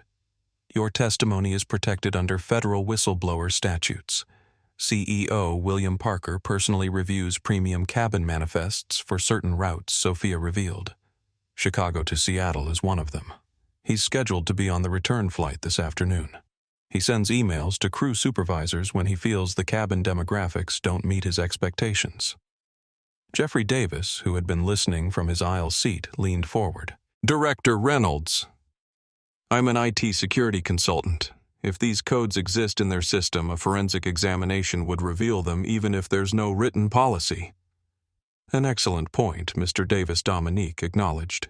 The secretary is arranging for just such a team to meet us in Chicago. Gabriel Morales approached from his seat several rows ahead. Director, my video of the incident has already received over 50,000 views online. News networks are picking it up. NorthStar's stock dropped 7 points in the last 30 minutes. Dominique nodded, unsurprised. Mr. Morales, while I appreciate the documentation, I hope you understand that my concern is regulatory compliance and passenger rights, not market impacts. Of course, Gabriel replied, but the public reaction is forcing accountability in real time. NorthStar's corporate communications team just issued a statement claiming this was an isolated incident being investigated internally. Eleanor Foster, who had relocated to a nearby seat despite flight attendants' objections, scoffed audibly. Isolated, I've witnessed dozens of similar incidents over the years. Never this blatant, but the pattern has been clear. Throughout the cabin, other passengers had begun sharing their own experiences, many approaching the growing gathering at the back of the plane, despite the illuminated seatbelt sign. A spontaneous community was forming, united by the shared recognition of an injustice many had witnessed, but few had challenged. As the impromptu testimony session continued, Dominique's phone vibrated with an incoming message. It was from Amara team assembled. We've already found 127 similar complaints against NorthStar in public records from the past 3 years alone. Working on database structure now. Dominique smiled briefly at her daughter's efficiency before returning her attention to the gathering passengers. Director, a middle-aged black man, said as he joined the group, Marshall Taylor, frequent NorthStar flyer. 3 weeks ago, I was downgraded from my confirmed first-class seat on a flight from Atlanta to Los Angeles. The explanation was a system error. After seeing what happened to you, I'm beginning to understand it wasn't an error at all. Similar stories accumulated rapidly, painting a picture of a widespread, consistent pattern. Dominique documented each account methodically, building what was quickly becoming an overwhelming case against NorthStar Airways. Meanwhile, in a secure conference room at NorthStar's corporate headquarters, CEO William Parker had just received the news that would upend his day and potentially his career. His executive vice president of operations had called an emergency meeting, and the grim expressions around the table told him everything he needed to know before a word was spoken. What happened? Parker demanded, his normally commanding voice tinged with apprehension. Sir, there's been an incident on Flight 1842 from Washington to Chicago. His VP began cautiously. The FAA Director was aboard traveling privately. She was subjected to our blue sky protocol and moved to the last row of economy. Parker's face drained of color. Dominique Reynolds was on our flight and got downgraded. Yes, sir. It appears the crew didn't recognize her and applied standard procedure for demographic optimization of premium cabins. Parker slammed his hand on the conference table. Are you telling me that the head of the Federal Aviation Administration, the woman whose regulations we're fighting tomorrow, was personally discriminated against on one of our flights? It's worse, the VP continued. She's launched an immediate federal investigation. She's taking passenger testimonies aboard the aircraft right now. The video is already viral with over 200,000 views in the last 40 minutes. Parker stood abruptly. I want our legal team in here immediately. And get me on the next flight to Chicago. I need to contain this personally. Back on Flight 1842, from her seat in the last row, Dominique Reynolds was undertaking one of the most unusual investigations of her career. The discriminatory incident that had begun as a personal affront had revealed what appeared to be a structured system affecting countless travelers. And with every testimony she gathered, the pattern became clearer and more disturbing. Ms. Rodriguez-Dominique asked as their discussion continued, does this prioritization system extend beyond seating assignments? Sophia nodded reluctantly. Routes with predominantly white affluent passengers receive priority for newer aircraft and more frequent maintenance checks. The official explanation is premium route requirements, but the correlation with passenger demographics is unmistakable. This revelation shifted the investigation from a civil rights concern to a potential safety issue, exactly what the Secretary of Transportation had warned about in his initial call. Dominique's expression grew more serious. That's extremely concerning. Do you have documentation of these maintenance differentials? First Officer Wilson does? Sophia confirmed. He's been tracking the patterns for months, trying to build a case internally. He's prepared to share everything with your investigation. The aircraft began its initial descent into Chicago, the seatbelt signs illuminating once more. As passengers reluctantly returned to their assigned seats, the cabin buzzed with conversation, speculation, and a growing sense that they were part of something historic, a moment when the carefully constructed facade of a major airline had cracked, revealing the troubling reality beneath. For Dominique Reynolds, seated once again in the last row, the journey that had begun with humiliation was transforming into something far more significant, an opportunity to address not just a personal slight, but a deeply entrenched problem that had affected countless travelers before her. The last row, intended as a punishment, had instead become the seat of power from which a long overdue reckoning would begin. Director Jeffrey Davis said quietly as the aircraft descended through clouds toward Chicago, "You should know that people are calling this the last row revolution on social media. Your decision to stay in this seat rather than demand reinstatement to business class has become symbolic." Dominique hadn't considered the optics of her choice, having made it primarily to observe crew behavior throughout the cabin. But she recognized the power of symbols in movements for change. Sometimes, she replied, thinking of her father, dignity isn't about where you sit, but how you carry yourself wherever you are. Beside her, Beatrice Johnson nodded in quiet understanding. That's a lesson some of us learned long ago, child. I'm just grateful to see it finally making a difference. As Flight 1842 continued its descent into Chicago's O'Hare International Airport, Dominique Reynolds conducted a methodical preliminary safety inspection from her position in the last row. What had begun as a response to discriminatory treatment had expanded into a comprehensive examination of NorthStar's overall operational practices. Ms. Rodriguez Dominique said, reviewing documents on her tablet, these maintenance deferral records show a concerning pattern. 13 non-critical but recommended safety items have been pushed back multiple times on this specific aircraft. Sophia nodded grimly. That's consistent with what many of us have observed. Maintenance issues that don't absolutely ground the aircraft are routinely deferred, especially on routes considered less premium. Less premium meaning, Dominique prompted. Routes with more diverse passenger demographics, Sophia clarified. Atlanta, Detroit, Baltimore, they receive lower maintenance priority than routes to places like Martha's Vineyard or Aspen. Jeffrey Davis, the IT consultant who had remained engaged in the investigation, leaned forward. Director Reynolds, that could potentially create a two-tiered safety system correlating with racial demographics. That's beyond discriminatory. It's genuinely dangerous.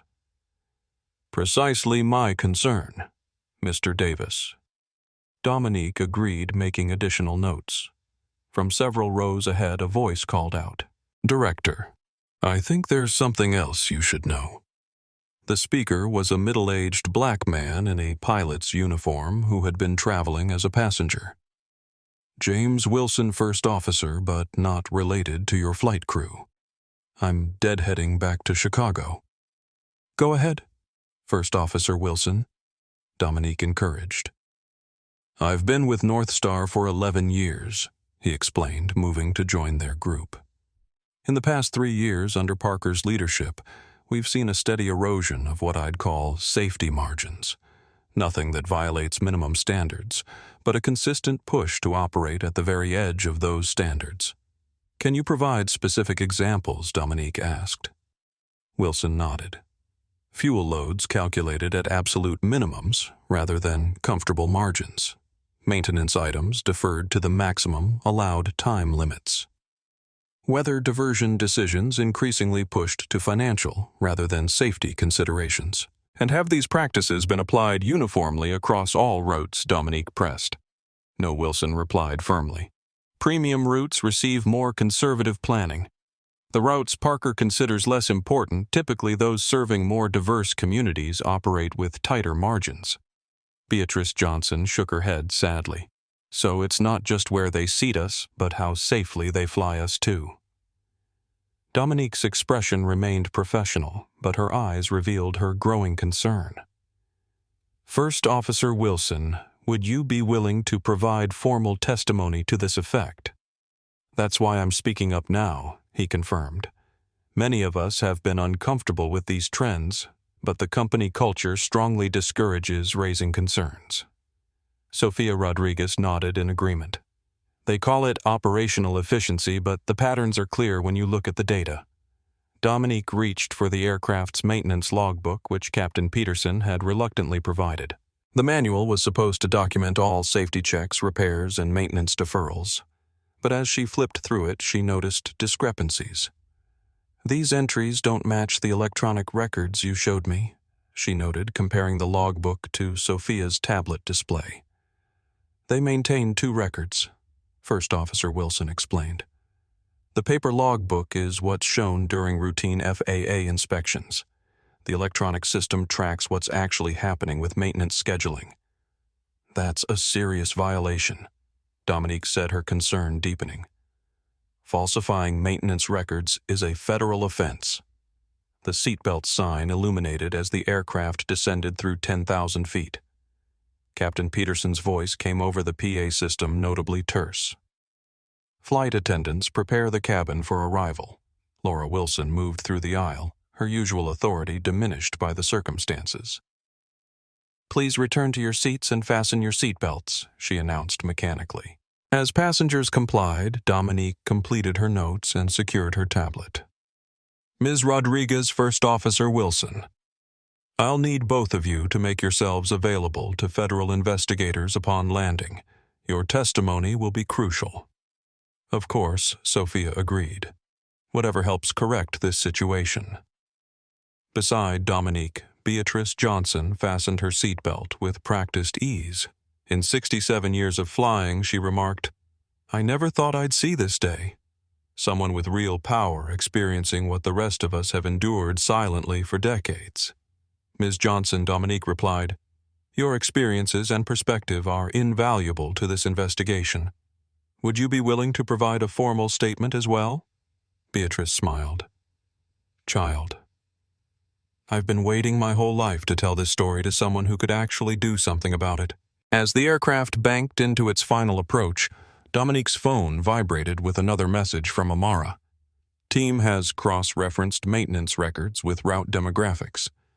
Found 84% correlation between maintenance deferral rates and racial makeup of destination cities. Sending data now. Dominique's heart sank as she reviewed the preliminary analysis.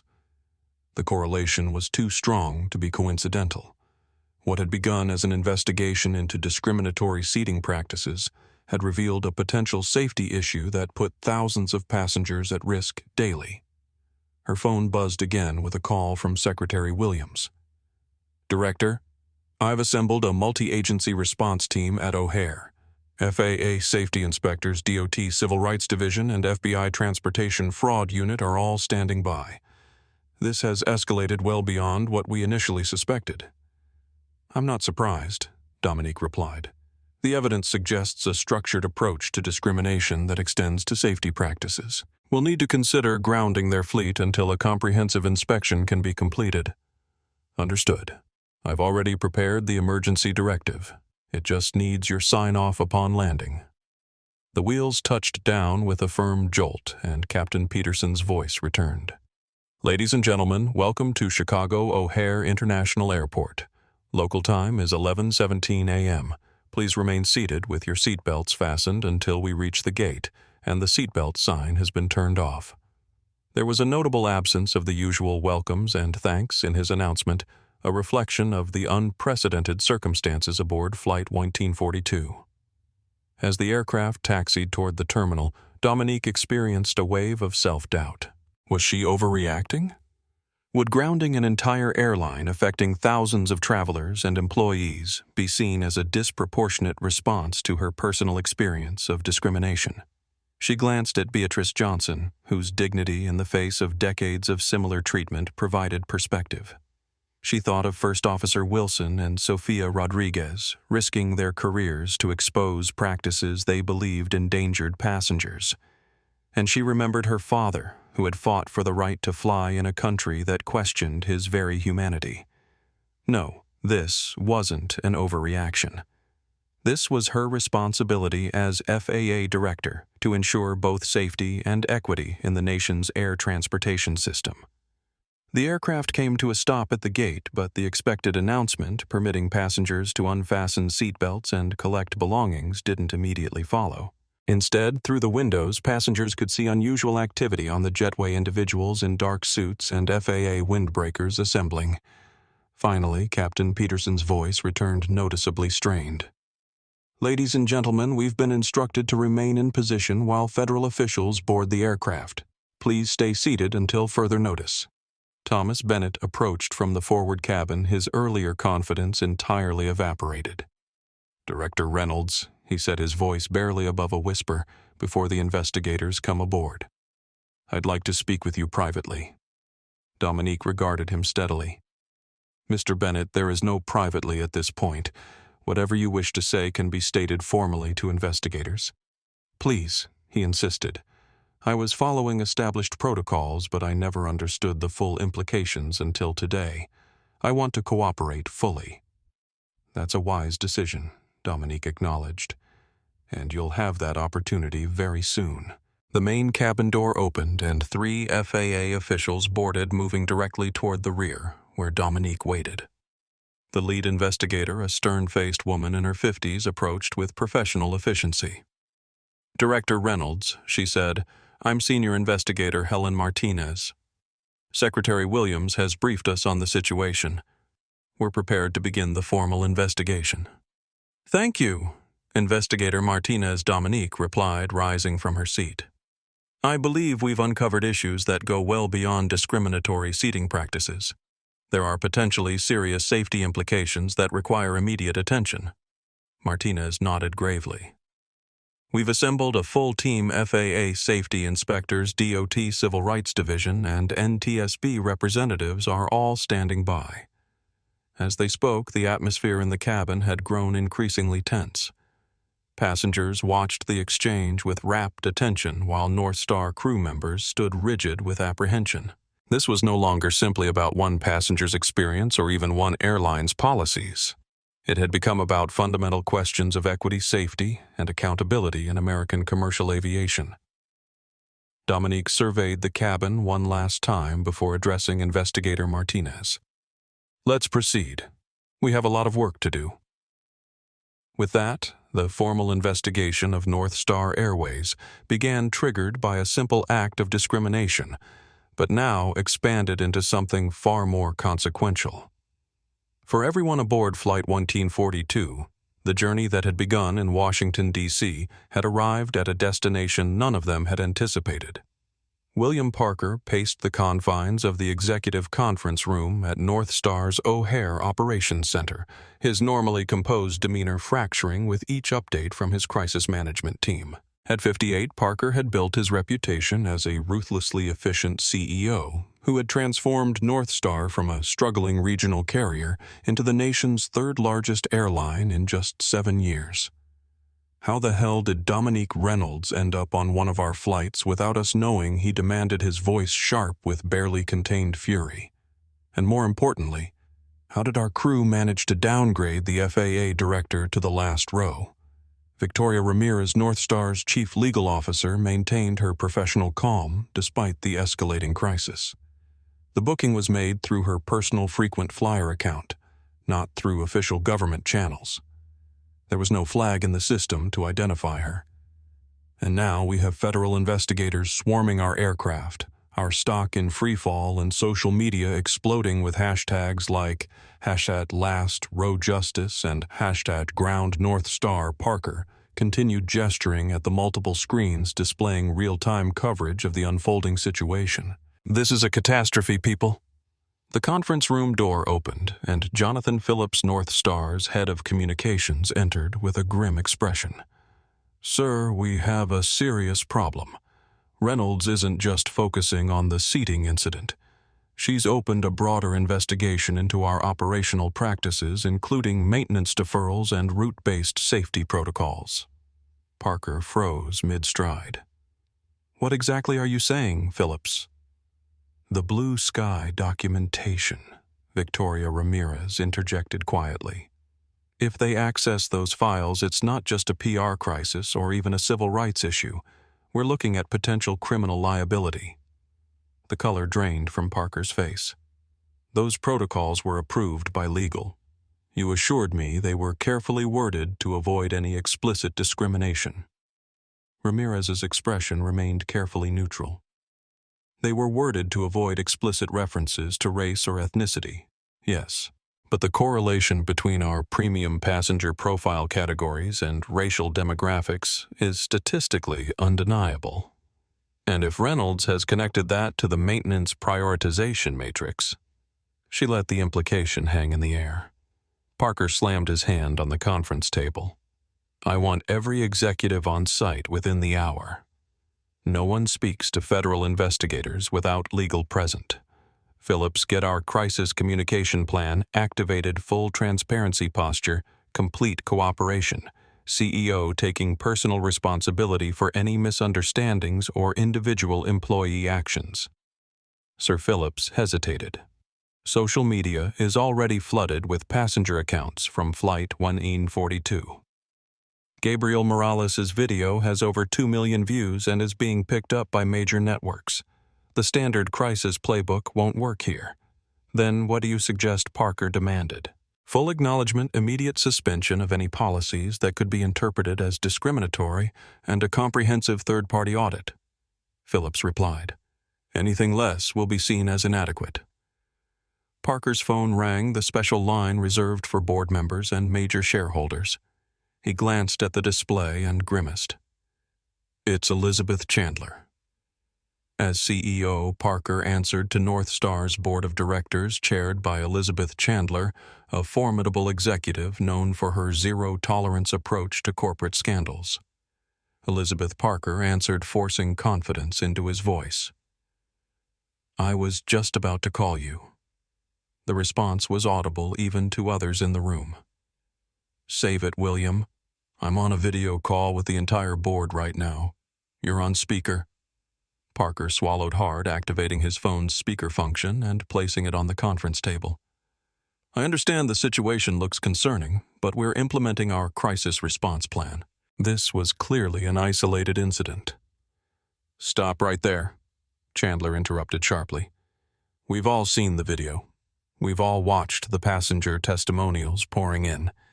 This was not isolated, and pretending otherwise will only compound the disaster. The board has convened an emergency session and reached a unanimous decision."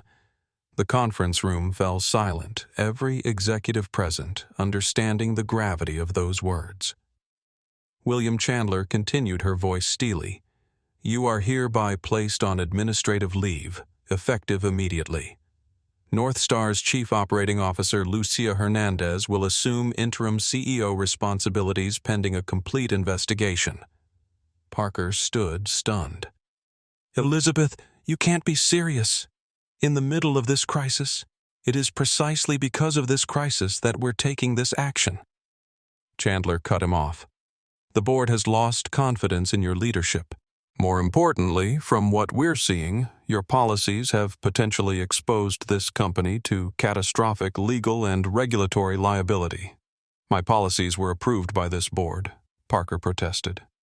"The Blue Sky Protocol was presented to us as a customer experience initiative focused on high-value passengers," Chandler replied coldly. At no point was the board informed that it included racial profiling or that it impacted safety resource allocation. If you misrepresented these facts to the board, that's a separate issue entirely. Victoria Ramirez exchanged meaningful glances with Jonathan Phillips. The corporate lifeboats were being prepared, and Parker was clearly being positioned as the sacrifice. "Lucia will be arriving at O'Hare within the hour," Chandler continued. "Victoria, you'll work directly with her to coordinate our response to the federal investigation. William, you are to make yourself available to investigators but are relieved of all operational authority, effective immediately." The call ended abruptly, leaving Parker standing shell-shocked before his executive team. For several moments, no one spoke. Finally, Victoria broke the silence. "Sir Director Reynolds has requested a meeting once she completes her preliminary aircraft inspection. Given the board's decision, I recommend you decline and direct her to Lucia upon her arrival." Parker's expression darkened. "No. I built this airline. I'll face Reynolds myself before I'm pushed aside." William Victoria cautioned, "Anything you say can and will be used against both you and the company in potential litigation and regulatory actions. This is not the time for confrontation." "She's right," Phillips added. "The situation is volatile. A direct confrontation with Reynolds now would only escalate matters." Parker's phone buzzed with an incoming text. He glanced at it, his expression shifting from defiance to resignation. "It's too late anyway. Reynolds is declining to meet with me until her team has completed their initial investigation. She says, and I quote, 'Federal regulatory procedures take precedence over corporate damage control.'" In the uncomfortable silence that followed, each executive present seemed to be mentally calculating their own position in the unfolding disaster.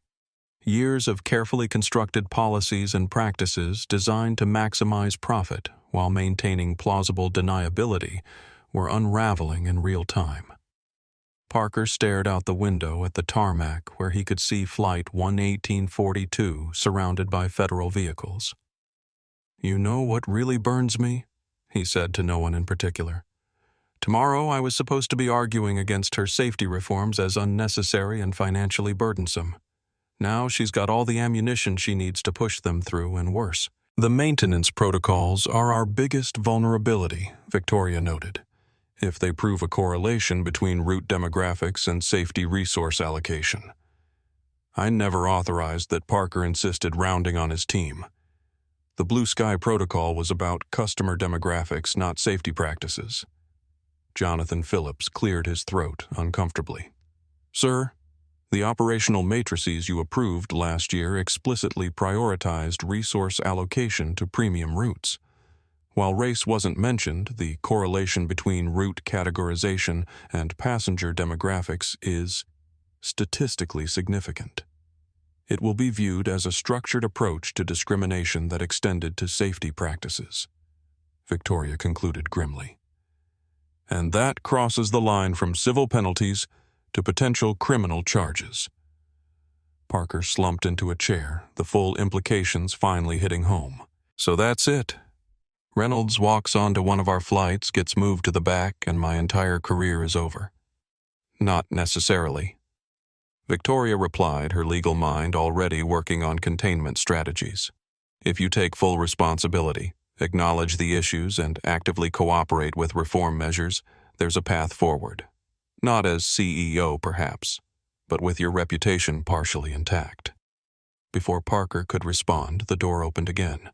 A woman in her early 50s entered, her expression resolute but calm. Lucia Hernandez had arrived already, carrying herself with the authority of the interim CEO. William, she acknowledged with a nod. Lucia, he replied stiffly. I suppose congratulations are in order. Hardly, she said grimly. I'm inheriting a company in crisis facing potential federal charges and hemorrhaging stock value by the minute. This isn't a victory, it's triage. She turned to the assembled executives.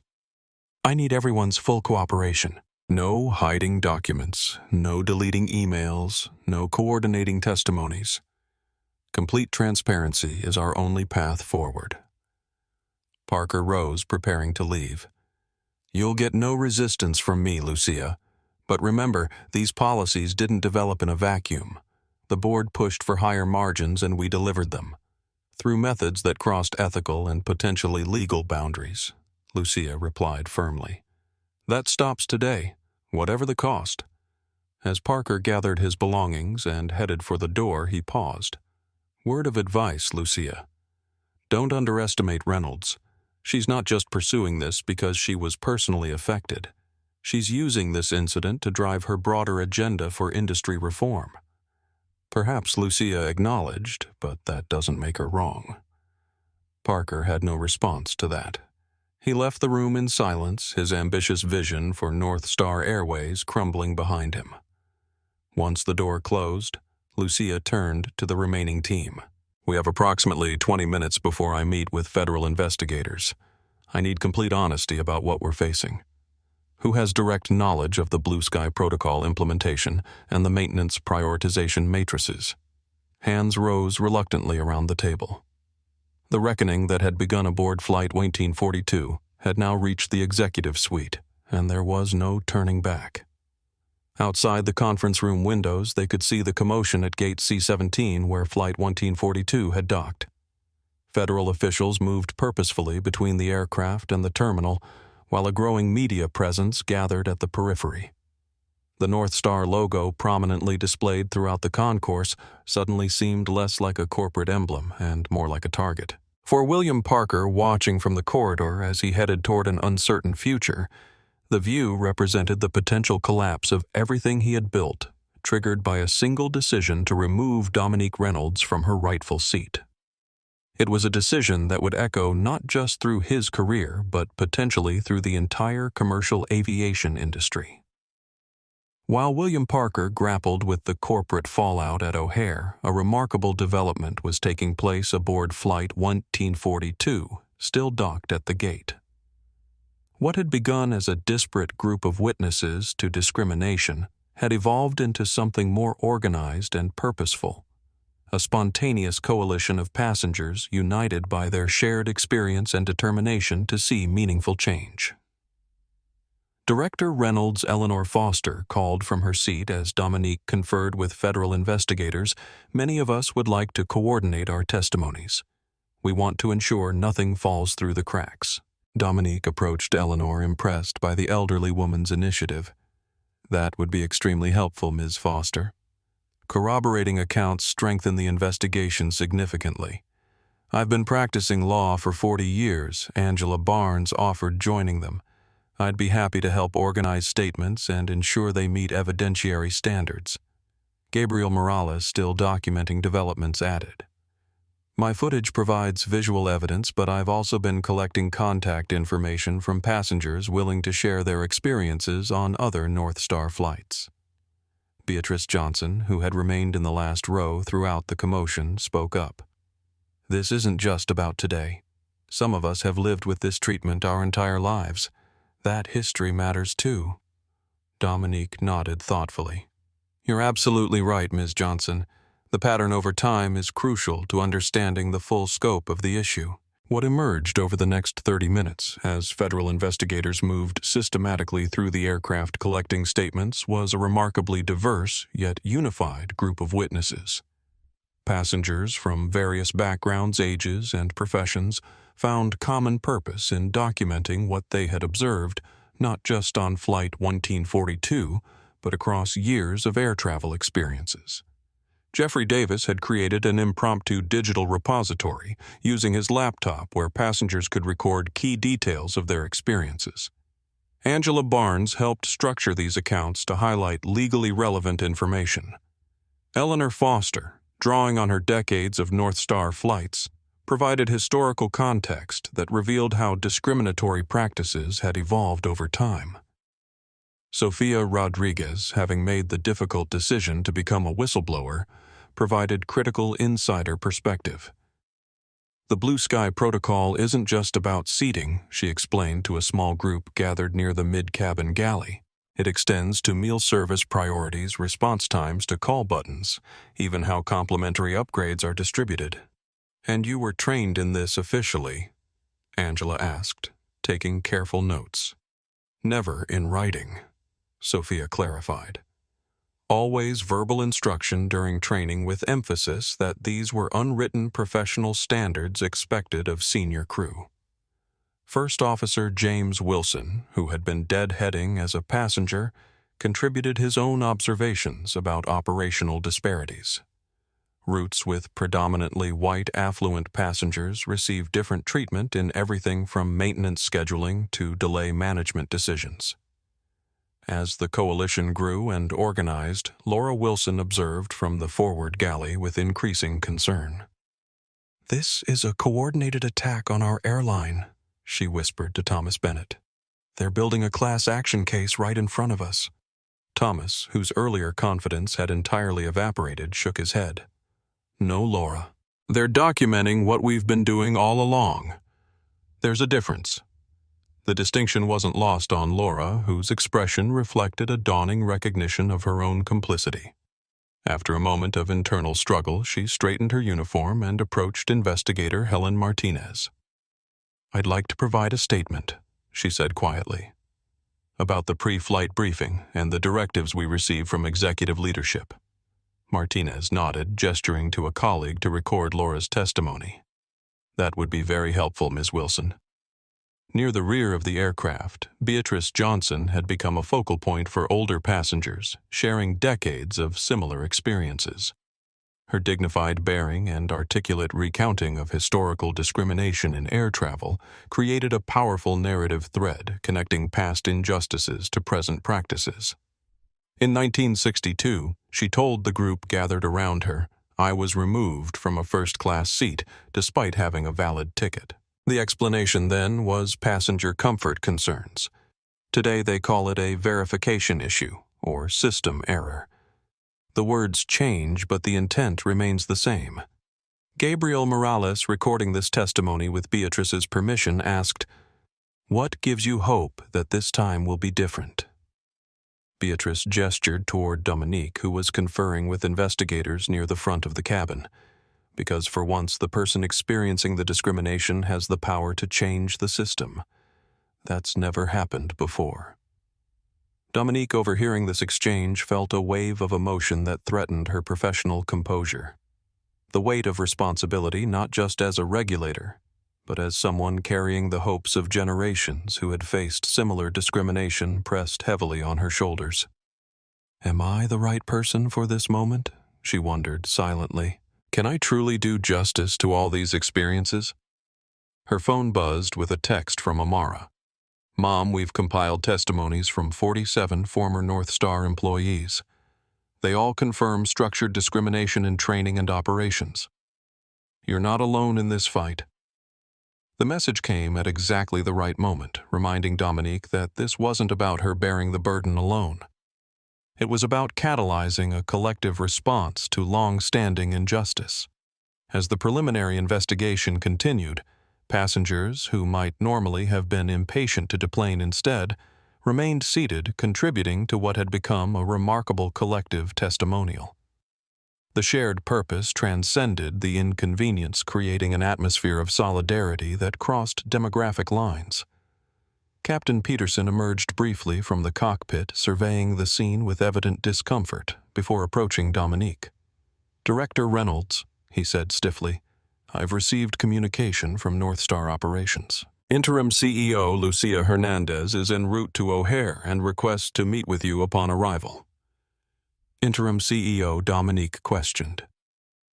"What happened to William Parker?" "Apparently," Peterson replied, choosing his words carefully, "the board has placed him on administrative leave, pending investigation of these matters." The news traveled quickly through the cabin, triggering a fresh wave of discussion among the passenger coalition. The implications were significant, a major corporation taking decisive action even before the federal investigation had concluded. Eleanor Foster summed up the sentiment. "They're throwing Parker overboard to save the ship. Classic crisis management. But it won't be enough," Angela Barnes observed. "Not with this much evidence of structured discrimination. The issues go beyond one executive's decisions." Dominique turned to Investigator Martinez. "We need to ensure this doesn't become about a single bad actor. The evidence suggests institutional patterns that require structural reform, not just personnel changes." Martinez nodded in agreement. "That's consistent with our preliminary findings. The documentation we've already secured shows this extends far beyond individual actors." As they discussed next steps, Dominique's phone rang. It was Secretary Williams again. "Director, the White House has been briefed on the situation. The President wants to know if you need additional resources or authorities." Dominique stepped away from the group to take the call, suddenly feeling the full weight of the political dimensions. What had begun as a personal experience of discrimination was now drawing attention from the highest levels of government. "Mr. Secretary," she replied, "at this point we have the resources we need for the immediate investigation. But I am concerned about potential resistance or obstruction once we move beyond the preliminary phase. We're likely to encounter significant pushback from industry lobbying groups." "Understood," Williams replied. "The President has authorized me to tell you that you have full backing for whatever regulatory actions you deem necessary. The evidence you've already uncovered is compelling." As Dominique ended the call, she noticed a group of passengers who had formed a small circle near the middle of the aircraft. They were of various ages and backgrounds, but their expressions shared a common intensity and purpose. "Director Reynolds," one woman called out, "we've started a passenger advocacy group, right here on the plane. We're calling it Equal Skies." Dominique approached them, curious and touched by their initiative. "That's remarkable. What do you hope to accomplish?" "We're going to document every discriminatory incident we experience or witness on any airline," explained the woman who introduced herself as Karen Mitchell. "We're creating an app where travelers can report incidents in real time with documentation, and we're establishing a legal defense fund," added another passenger, an older man who identified himself as Dr. Luis Ortiz, "to support passengers who face discrimination and challenge airline policies that enable it." What Dominique was witnessing was extraordinary, the spontaneous formation of a movement catalyzed by one incident but fueled by countless shared experiences. These passengers weren't just providing testimony, they were organizing for lasting change. "This is exactly what's needed," Dominique acknowledged. "Regulatory reform is important, but sustained public attention and advocacy are essential to ensure lasting change." As federal investigators continued their work, the impromptu coalition aboard Flight 1942 had accomplished something remarkable, transforming a single incident of discrimination into a comprehensive body of evidence, documenting what appeared to be years of inequitable treatment. Their collective action had created a foundation for potential reforms that might never have been possible through individual complaints. For Dominique Reynolds, watching this organic collaboration unfold, there was a profound sense of witnessing something historic. What had begun as her personal experience of injustice had catalyzed a broader movement for accountability, one that extended far beyond her official authority as FAA Director. In the last row of NorthStar Flight 1842, once intended as a place of diminishment, seeds of transformation had taken root. The journey that had begun with discrimination was now proceeding toward justice, propelled not by one woman's power, but by a collective determination to ensure that no passenger would ever again be judged by their appearance rather than their ticket. As federal investigators continued gathering evidence aboard Flight 1842, a parallel investigation was unfolding in NorthStar's Operations Center at O'Hare. FAA technical specialists had secured the airline's booking and operations databases, while DOT civil rights officers reviewed years of passenger complaints that had previously been dismissed or settled privately. In Conference Room B, designated as the command center for the federal investigation, Dominique Reynolds reviewed preliminary findings with her team. Digital displays showed data analyses, email chains, and system screenshots, all painting a disturbing picture of NorthStar's practices. "This goes well beyond what we initially suspected," said Investigator Martinez, directing Dominique's attention to a complex flowchart. "The Blue Sky Protocol isn't just an informal practice. It's a sophisticated algorithm integrated throughout their entire operations system." Dominique studied the diagram carefully. "Explain how it functions." "It starts at booking," Martinez detailed. "Their system assigns a passenger value score based on multiple factors, some legitimate like frequent flyer status and fare paid, but others deeply problematic, including passengers' names, home zip codes, and even credit scores, all proxies that correlate strongly with race." "And once these scores are assigned," Dominique prompted, "they cascade through every aspect of the passenger experience," Martinez continued. "Seat assignments, upgrade priority service levels, even how complaints are handled. Lower-scored passengers are routinely placed in less desirable locations, regardless of when they booked or their official status level." Jeffrey Davis, the IT security consultant from Flight 1842, who had been invited to observe the technical investigation due to his expertise, pointed to another screen. "The genius, or rather the insidiousness of the system, is its plausible deniability. They never explicitly code for race, but the correlations are unmistakable when you analyze the outcomes." Dominique's expression remained professionally neutral, though her eyes reflected her growing concern. "And the connection to safety protocols," Martinez switched to another display showing maintenance records. "This is where it becomes potentially criminal. Route categorization as premium versus standard correlates almost perfectly with demographic data of the cities served.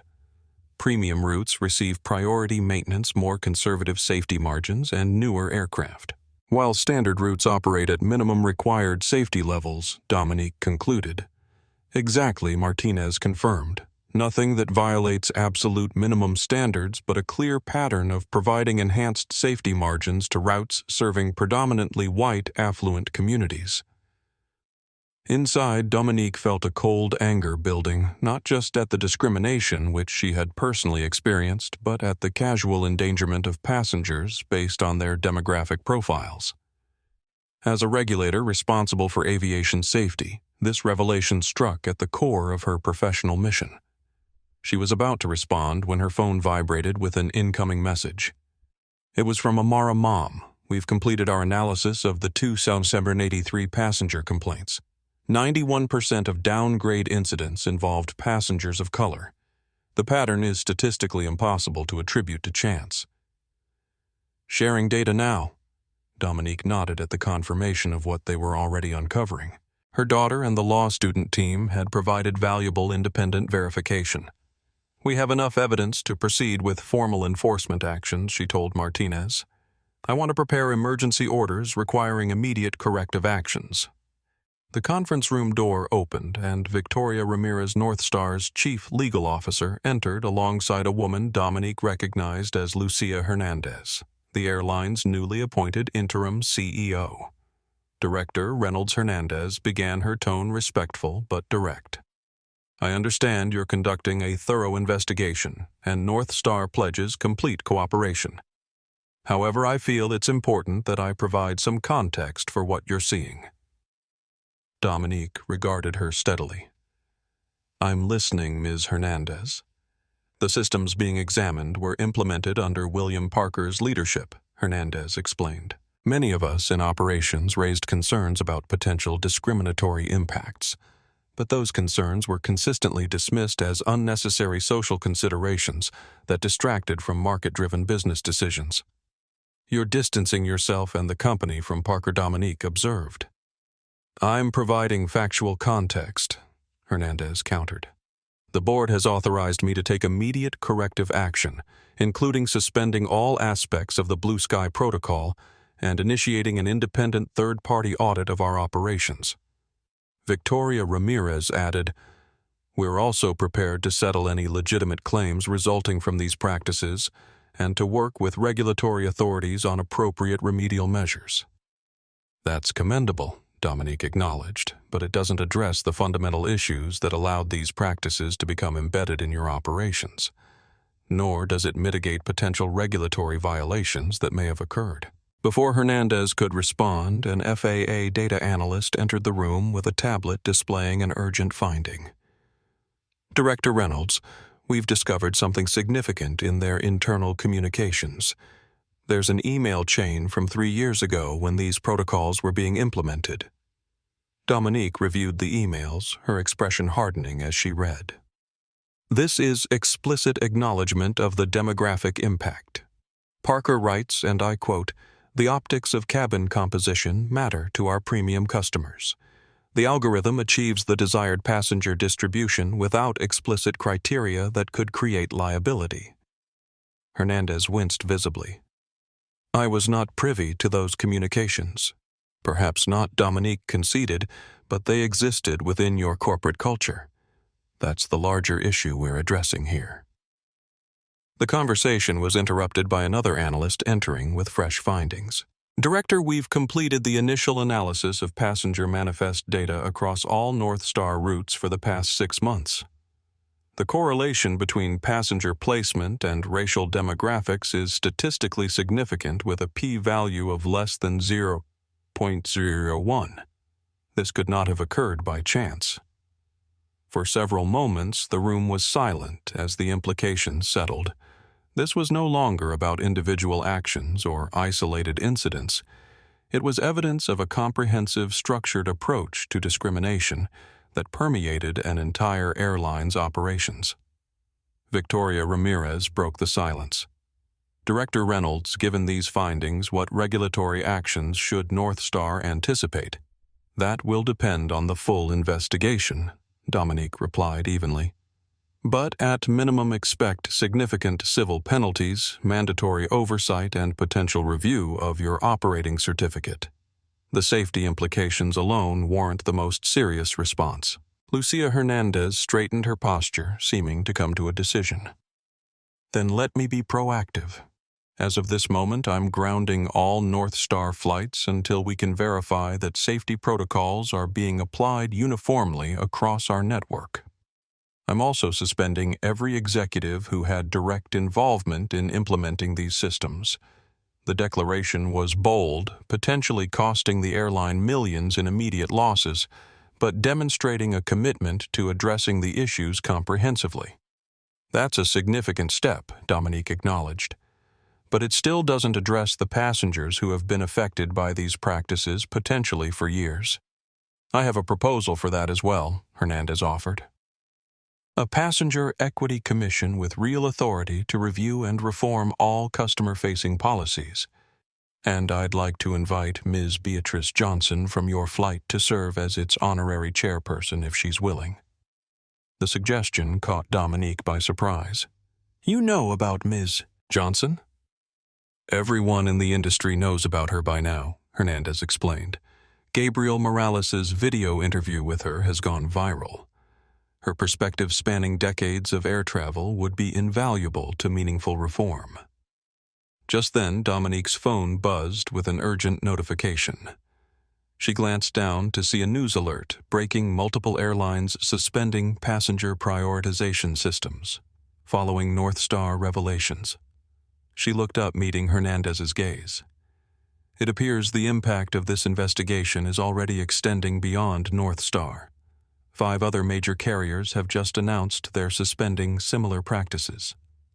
"The industry knows what's coming," Hernandez observed. "They're trying to get ahead of it. Or they're scrambling to cover their tracks," Martinez suggested more cynically. Dominique considered this development. "We'll need to expand our investigation to determine if these patterns exist across the industry. This may be a moment for comprehensive reform rather than isolated enforcement." As they continued discussing the widening implications, Dominique experienced a moment of personal conflict. The professional part of her was focused on the regulatory response required by the evidence. But another part, the woman who had been humiliated in front of an entire aircraft full of passengers, felt a complex mix of vindication and discomfort with how her personal experience had triggered such far-reaching consequences. Is this truly about the principles?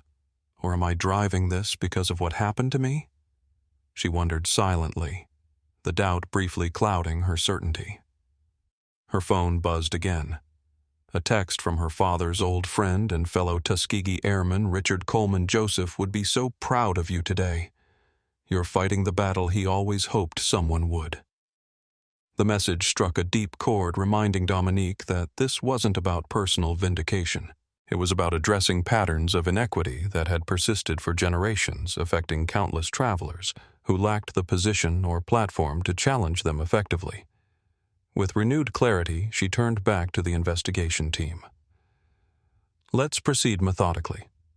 I want comprehensive documentation of every aspect of these practices, with particular focus on safety implications. We need to build a case that's unassailable." Martinez nodded. "We're already securing the necessary evidence. The email records alone provide substantial documentation of intent." "Good," Dominique replied, "because I expect significant resistance once the initial shock wears off. The industry will mobilize its considerable resources to challenge any broad regulatory response." As the meeting continued, a staff member entered with a tablet displaying live news coverage from the terminal. On the screen, Eleanor Foster and other passengers from Flight 1942 were conducting an impromptu press conference, sharing their experiences and observations. "This isn't just about one flight or one airline," Eleanor was saying. "This is about decades of practices that have marginalized certain passengers based on their appearance. What happened to Director Reynolds finally brought it into the open, but it's been happening to countless travelers all along." Beside her, Angela Barnes nodded in agreement. "I've witnessed this pattern for years flying with NorthStar. The difference today is that someone with authority experienced it firsthand." The camera panned to show dozens of other passengers standing behind them in solidarity, a diverse group united by their shared commitment to addressing the injustice they had witnessed. Dominique watched the broadcast with a mixture of professional focus and personal emotion. What had begun as her individual experience had catalyzed into something much larger, a moment of reckoning not just for one airline but potentially for commercial aviation as a whole.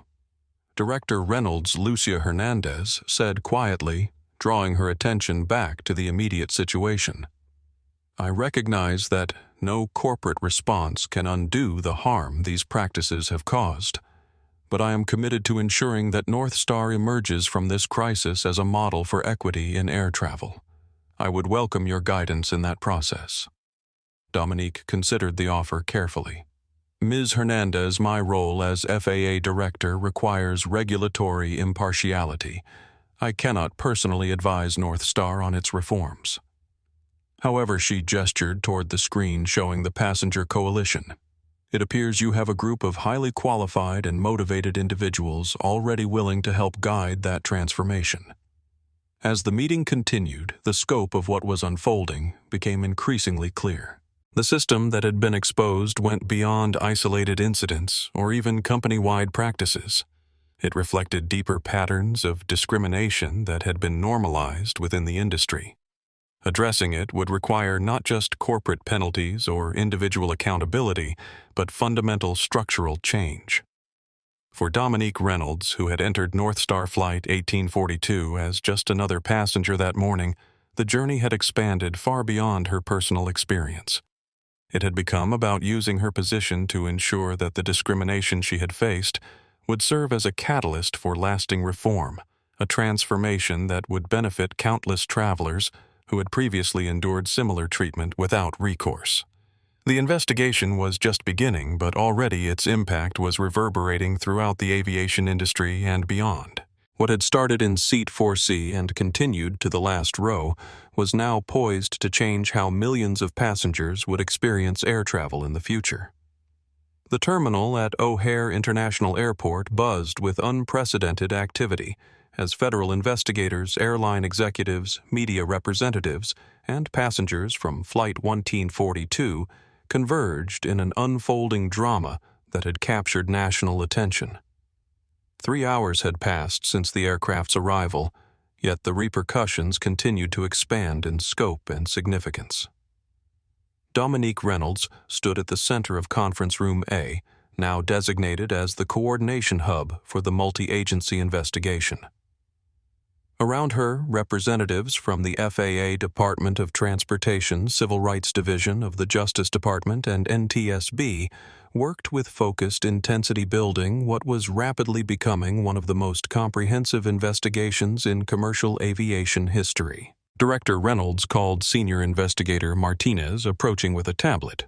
"We've completed the preliminary analysis of maintenance records across NorthStar's fleet. The disparity between route categories is even more pronounced than we initially thought." Dominique reviewed the data, her expression grave. "This shows an 83% correlation between route demographics and maintenance prioritization. That's beyond concerning, it's potentially criminal negligence." "The safety implications are significant," Martinez agreed. "While no incidents have been directly linked to these practices yet, the statistical risk increase for passengers on standard routes is approximately 26% compared to premium routes." Dominique handed back the tablet. "Expand the investigation to include all major carriers. I want to know if this is an industry-wide issue or specific to NorthStar."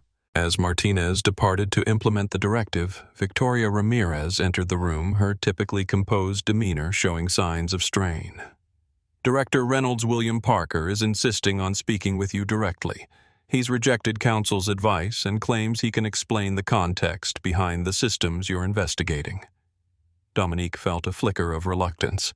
Despite her professional obligation to hear all relevant perspectives, the prospect of facing the man whose policies had led to her humiliation was personally challenging.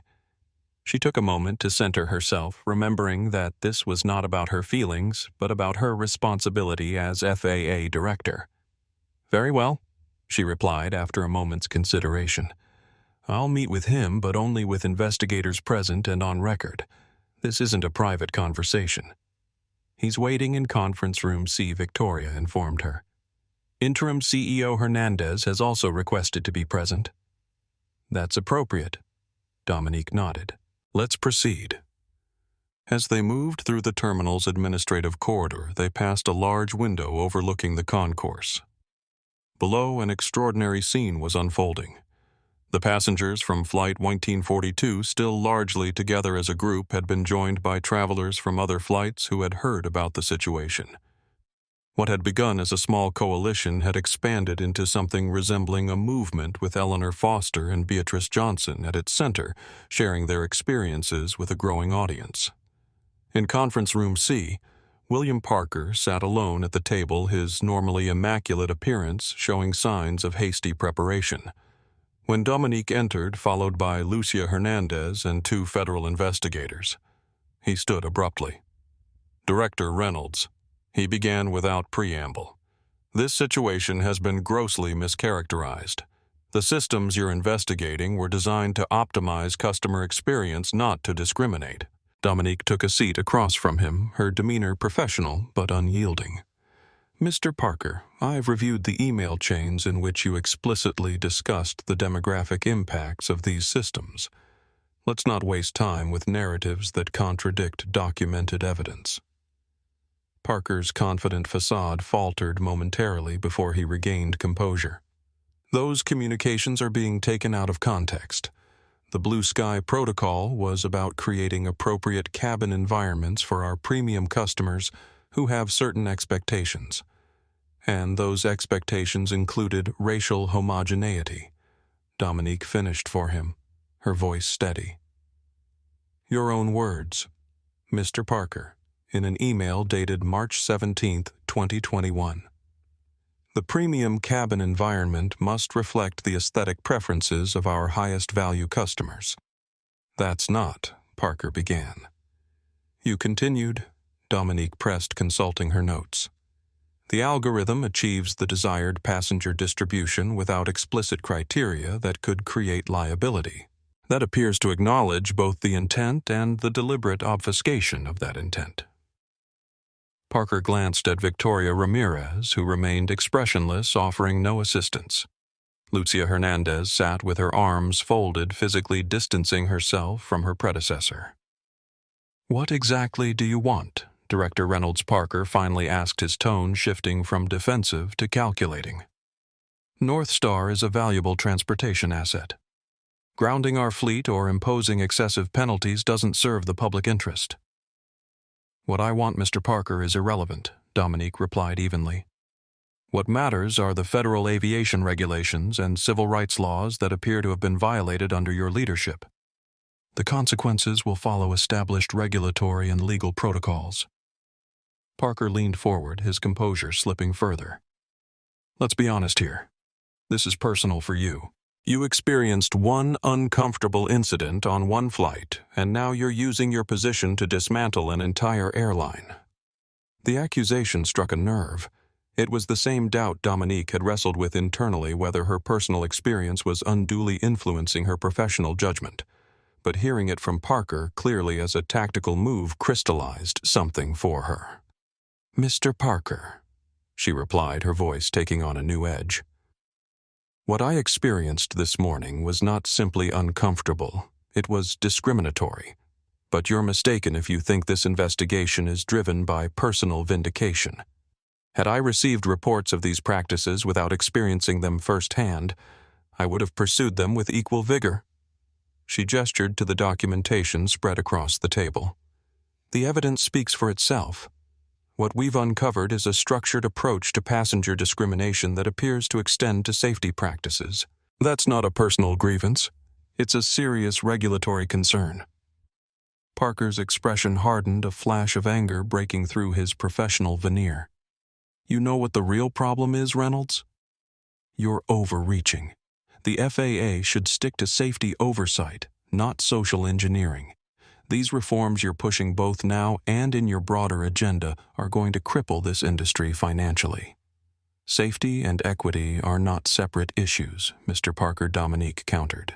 When maintenance resources are allocated based on route demographics rather than objective criteria, that's not just discrimination, it's a safety hazard, and it falls squarely within the FAA's regulatory mandate. The tension in the room had become palpable. Parker, sensing he was losing ground, changed tactics. You realize what you're doing, don't you? If you push this too far, you'll face significant opposition. There are powerful interests that will resist these changes both in the industry and in Washington. The implied threat hung in the air for a moment before Dominique responded. Mr. Parker, if you're suggesting that political or industry pressure will deter this investigation, you fundamentally misunderstood my commitment to the regulatory responsibilities of my position. But more importantly, you failed to recognize that this moment has already moved beyond your control or mine. She gestured toward the window where they could see the growing crowd of passengers and observers below. What's happening right now isn't just about regulatory action. It's about public recognition of patterns that have been normalized for too long. That momentum won't be easily stopped regardless of what lobbying efforts you might mobilize. Parker seemed about to respond when his phone buzzed with an incoming message. He glanced at it, and his expression shifted from confrontational to resigned. "It seems you're right about the momentum," he said, showing the screen to Victoria Ramirez. "The Congressional Transportation Committee is calling an emergency hearing for next week. They're requesting my testimony and yours. Director Reynolds." "I'll be there," Dominique replied without hesitation, "with complete documentation of our findings." Parker stood slowly, the fight seemingly drained from him. "You know, Reynolds, I've been in this industry for 32 years. I've seen regulations come and go, investigations rise and fall. This feels different." "It is different," Dominique confirmed. "Because it's not just about policies or penalties. It's about acknowledging a fundamental truth that air travel as a vital public service operating under federal authority must provide equal treatment to all passengers regardless of their appearance." As Parker gathered his papers preparing to leave, Lucia, Hernandez spoke for the first time during the confrontation. "William, for what it's worth, I think you should cooperate fully with the investigation. Not just for the company's sake, but because it's the right thing to do." Parker paused, regarding his successor with a mixture of resentment and grudging respect. "Maybe you're right, Lucia, but I built this airline on certain assumptions about what our premium customers wanted. Changing those assumptions means rebuilding everything." "Then perhaps it needs rebuilding," she replied simply. After Parker had departed, escorted by NorthStar security to avoid the media gathered in the terminal, Dominique turned to Hernandez. "Your predecessor raises a valid point about industry resistance. The changes indicated by this investigation will face significant opposition." "I know," Hernandez acknowledged, "but the alternative is continuing patterns that are not just morally wrong, but potentially dangerous. As interim CEO, I'd rather lead transformation than defend the indefensible." As they left the conference room, they encountered Beatrice Johnson, who had been brought up from the concourse by an FAA staff member. The elderly woman carried herself with quiet dignity, her expression serene despite the chaotic activity surrounding her. Miss Johnson Dominique greeted her warmly. "I understand NorthStar has invited you to chair their new Passenger Equity Commission." Beatrice smiled. "They have, though I haven't given them my answer yet. I wanted to speak with you first." "My role requires regulatory neutrality," Dominique explained. "I can't formally advise you on this decision." "I'm not asking for regulatory advice, Director Reynolds," Beatrice replied with gentle wisdom. "I'm asking what Dominique thinks the woman who sat beside me in the last row and recognized something I've seen for 67 years. The distinction touched Dominique deeply. Since the moment her identity had been revealed aboard Flight 1842, she had been operating primarily in her official capacity. Beatrice was one of the few people who had known her first as simply Dominique, a fellow traveler facing discrimination with dignity. "Speaking personally, Ms. Johnson," she replied carefully, "I believe your experience and perspective would be invaluable to any meaningful reform effort. But I also understand if you choose not to take on that burden. You've already carried enough."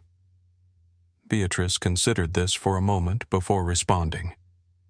"My father was denied the right to fly commercial planes after serving his country in World War II. He died never having experienced fair treatment in air travel. If I can help ensure that my grandchildren won't face the same indignities, that's not a burden, it's a privilege." Dominique nodded, touched by the parallel to her own father's story. "Then I think you have your answer." As they walked together toward the main terminal where the growing assembly of passengers and media awaited, Dominique felt a renewed sense of clarity about the path forward. What had begun with her personal experience of discrimination had expanded into something far larger, yet the personal dimension remained important, not as a driver of regulatory action, but as a reminder of the human impact behind the statistics and policies.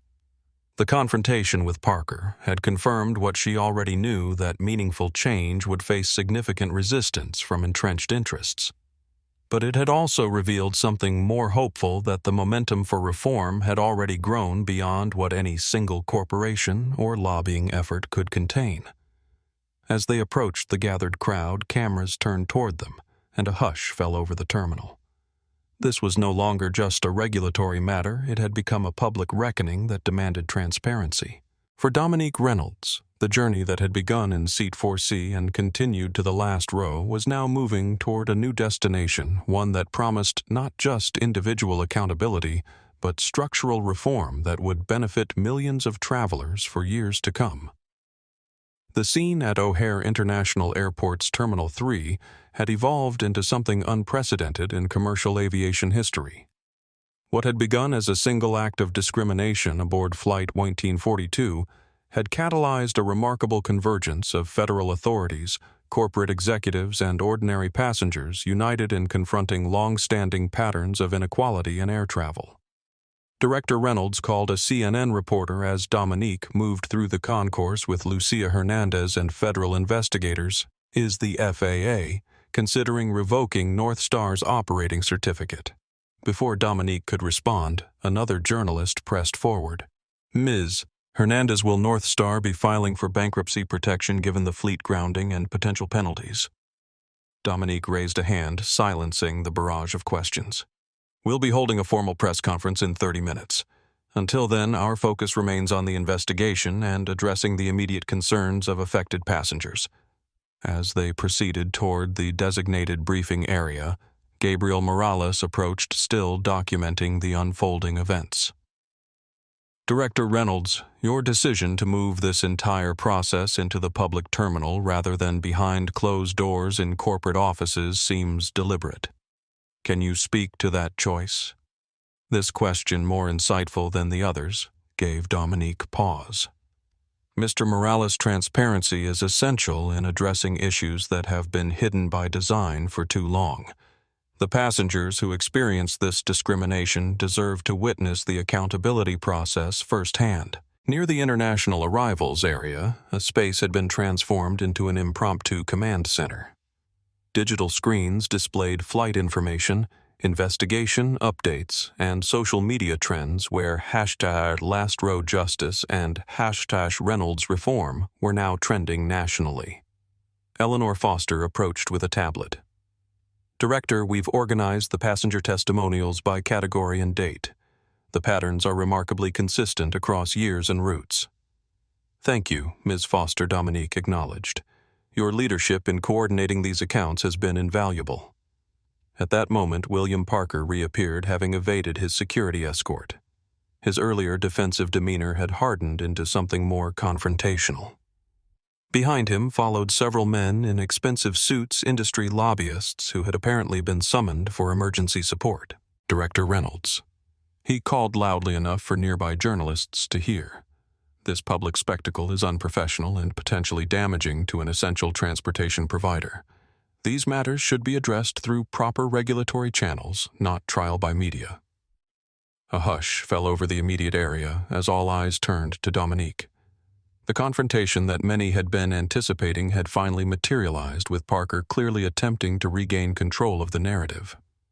Dominique felt a familiar internal conflict, the professional regulator versus the woman who had been personally discriminated against. She took a deep breath, centering herself before responding. Mr. Parker, she replied, her voice calm, but carrying clearly, NorthStar Airways operates under federal authority, using public infrastructure and serving the American public. The proper channel for addressing discrimination that affects thousands of travelers is precisely this: transparent, accountable, and accessible to those who have been impacted. Parker's attorneys exchanged glances, clearly uncomfortable with their client's public approach. One whispered urgently in his ear, but he brushed the advice aside. This investigation has been compromised by your personal bias, Parker insisted, raising his voice to ensure the gathering crowd could hear. You experienced what you perceived as unfair treatment, and are now leveraging your position for Mr. Parker." Dominique interrupted her voice, remaining measured but carrying undeniable authority. "Let me be absolutely clear. When I boarded Flight 1942 this morning, I did so as a private citizen using a personal frequent flyer account. I did not identify myself as FAA Director because I wanted to experience your airline as ordinary passengers do. What I encountered, and what the evidence increasingly confirms, is a structured approach to discrimination that affects countless travelers daily." She gestured to the gathered passengers from Flight 1942 and others who had joined them. These individuals have been sharing similar experiences that long predate today's events. This isn't about me or my position. It's about a pattern of practices that violates both aviation regulations and civil rights laws. Parker opened his mouth to respond, but before he could, an unexpected figure stepped forward from the crowd. It was Amara Reynolds, Dominique's daughter, who had apparently flown to Chicago as soon as the story broke. "Mr. Parker," Amara said, her voice clear and confident. "I've spent the past 3 hours coordinating a team of law students analyzing NorthStar's passenger complaint data. We've documented 783 formal complaints about discriminatory treatment over the past 3 years, 91% of which were filed by passengers of color. Your company dismissed 87% of these without investigation." Parker seemed momentarily taken aback by this new voice and information. "And who exactly are you?" "Amara Reynolds, second-year law student at Howard University, focusing on transportation equity law," she replied without hesitation. "And as a private citizen concerned about these patterns, I've initiated the framework for a class action lawsuit representing affected passengers." The gathered media instantly redirected their attention to this unexpected development, cameras swiveling toward Amara. Dominique felt a surge of maternal pride mixed with professional concern. She hadn't expected her daughter to insert herself so directly into the situation, yet Amara's initiative perfectly embodied the principles of advocacy Dominique had always encouraged. Beatrice Johnson stepped forward, positioning herself beside Amara. "Young man," she addressed Parker directly, her voice carrying the weight of decades. "I was refused a seat at the front of a bus in 1955. I was refused service at a lunch counter in 1960. I was refused a first-class airline seat despite having a valid ticket in 1962. And today, in 2025, I watched it happen again to Director Reynolds. The only difference is that today, finally, someone with the authority to change things experienced it firsthand." Parker seemed momentarily taken aback by the elderly woman's directness. Before he could recover, Angela Barnes joined them. As corporate counsel for multiple Fortune 500 companies, she said, addressing Parker professionally, "I would strongly advise against continuing this public confrontation.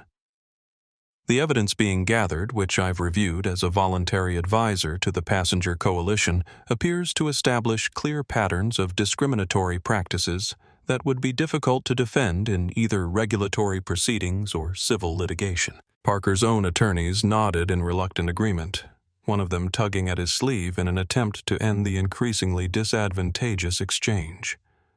Lucia Hernandez, who had been observing the confrontation with evident discomfort, finally stepped forward. "William, this isn't helping NorthStar or its employees.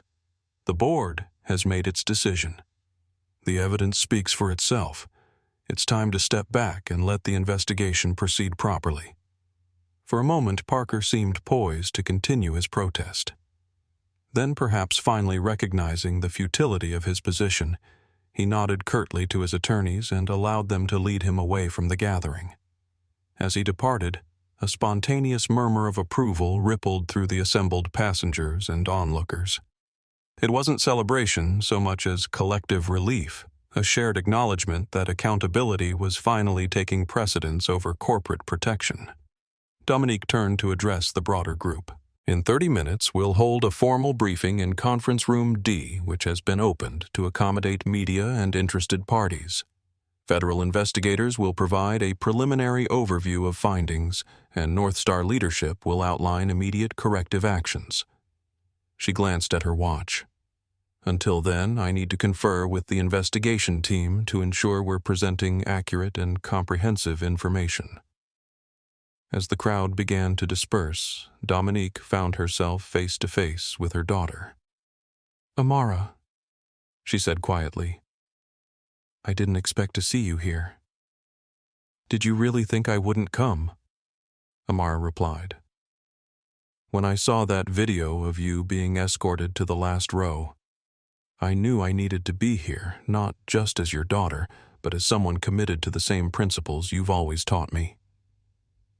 The class action framework Dominique asked both impressed and concerned about the potential appearance of coordination between regulatory action and private litigation. "Completely independent," Amara assured her, understanding the concern immediately. "I'm working with Professor Martinez at Howard Law. We've been establishing the foundations for transportation equity cases for months. This just provided a clear example of the patterns we've been researching." Dominique nodded, relieved by her daughter's professional awareness. "You were impressive back there. Your father would be proud." "Grandpa, too," Amara added softly. "I'm carrying his legacy just as much as you are." As they moved toward the conference area, they were joined by Beatrice Johnson and Eleanor Foster, who had emerged as the unofficial leaders of what was rapidly becoming known on social media as the Last Row movement. "Your daughter is remarkable," Beatrice told Dominique. "She's been coordinating with passengers since the moment news broke, establishing a database for our experiences that will be invaluable for both regulatory action and civil litigation." "The apple doesn't fall far," Eleanor observed with a smile. Dominique nodded in agreement, feeling a profound sense of connection between generations from her father's struggles as a Tuskegee Airman, denied commercial flying opportunities, to her own experiences navigating discrimination throughout her career, to Amara's commitment to continuing the fight through legal advocacy. As they reached the conference area where federal officials were preparing presentation materials and coordinating with NorthStar representatives, Dominique took a moment to observe the scene. Through the glass walls, she could see the gathered media setting up cameras and microphones, while passengers from Flight 1942 and other NorthStar flights continued to arrive, drawn by social media alerts about the upcoming briefing. What had begun as a personal experience of discrimination had evolved into something far larger, a catalyst for addressing patterns that had persisted for decades, normalized to the point of invisibility for those not directly affected. Gabriel Morales approached his camera, still recording. "Director Reynolds, one final question before the formal briefing. Your decision to stay in the last row rather than demand your business class seat back has become a powerful symbol." Was that a deliberate choice? Dominique considered the question carefully. "In that moment, Mr. Morales, I recognized that returning to business class would address only my individual situation. Remaining in the last row allowed me to observe patterns affecting all passengers and gather testimony that might otherwise have been missed. Sometimes the view from the back reveals truths that aren't visible from the front." It was a perspective her father had often shared, that his experiences of discrimination, painful as they were, had given him insights that privileged individuals rarely obtained.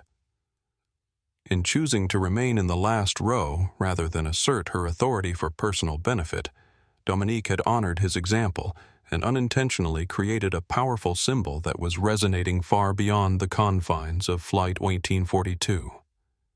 As she prepared for the formal briefing, Dominique felt the weight of responsibility pressing on her, not just as FAA Director charged with regulatory oversight, but as someone uniquely positioned to ensure that this moment of reckoning would lead to lasting change rather than temporary headlines. The airport showdown had revealed not just the depth of the problems within NorthStar Airways, but the broader hunger for accountability and change that had resonated with thousands of travelers nationwide. The journey that had begun in Seat 4C and continued to the last row was now poised to reshape how millions would experience air travel in the years to come. 6 weeks after the events aboard Flight 1942, Dominique Reynolds stood at a podium in the Department of Transportation's Conference Center, addressing a room filled with aviation industry executives, civil rights leaders, passenger advocates, and media representatives.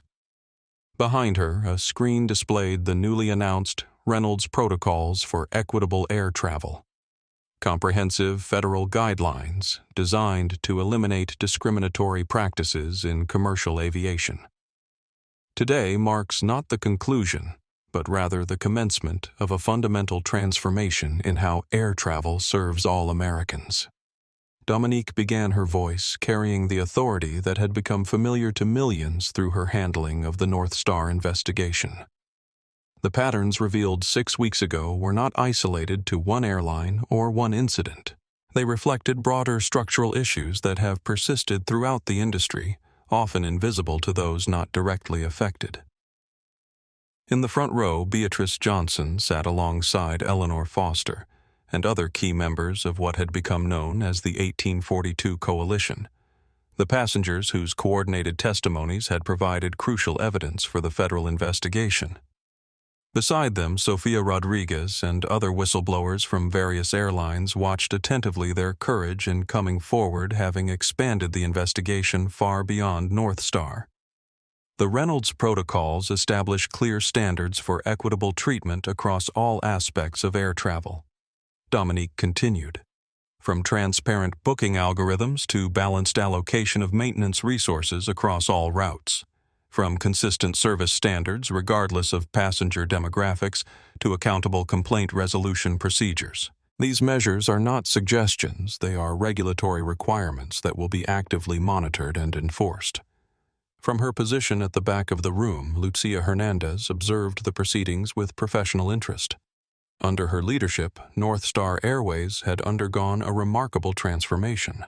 While the airline had faced substantial penalties, $412 million in federal fines, plus settlements with affected passengers, it had also emerged as an unlikely leader in implementing reforms often exceeding federal requirements. The Passenger Equity Commission, initially established at NorthStar and now expanded to include representatives from all major carriers, has created an unprecedented framework for continuous improvement, Dominique acknowledged. I particularly want to recognize the leadership of Beatrice Johnson, whose lifetime of experiences has informed many of the most significant reforms. Beatrice, dignified in a royal blue suit, nodded in acknowledgement as applause filled the room. At 87, she had become an unexpected icon of the movement for transportation equity, her photograph appearing on the cover of Time magazine under the headline, "From Back of the Plane to the Forefront of Change."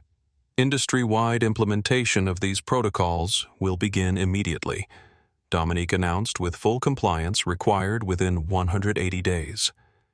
The FAA, in coordination with the Department of Transportation's Civil Rights Division, will conduct regular audits to verify adherence to these standards.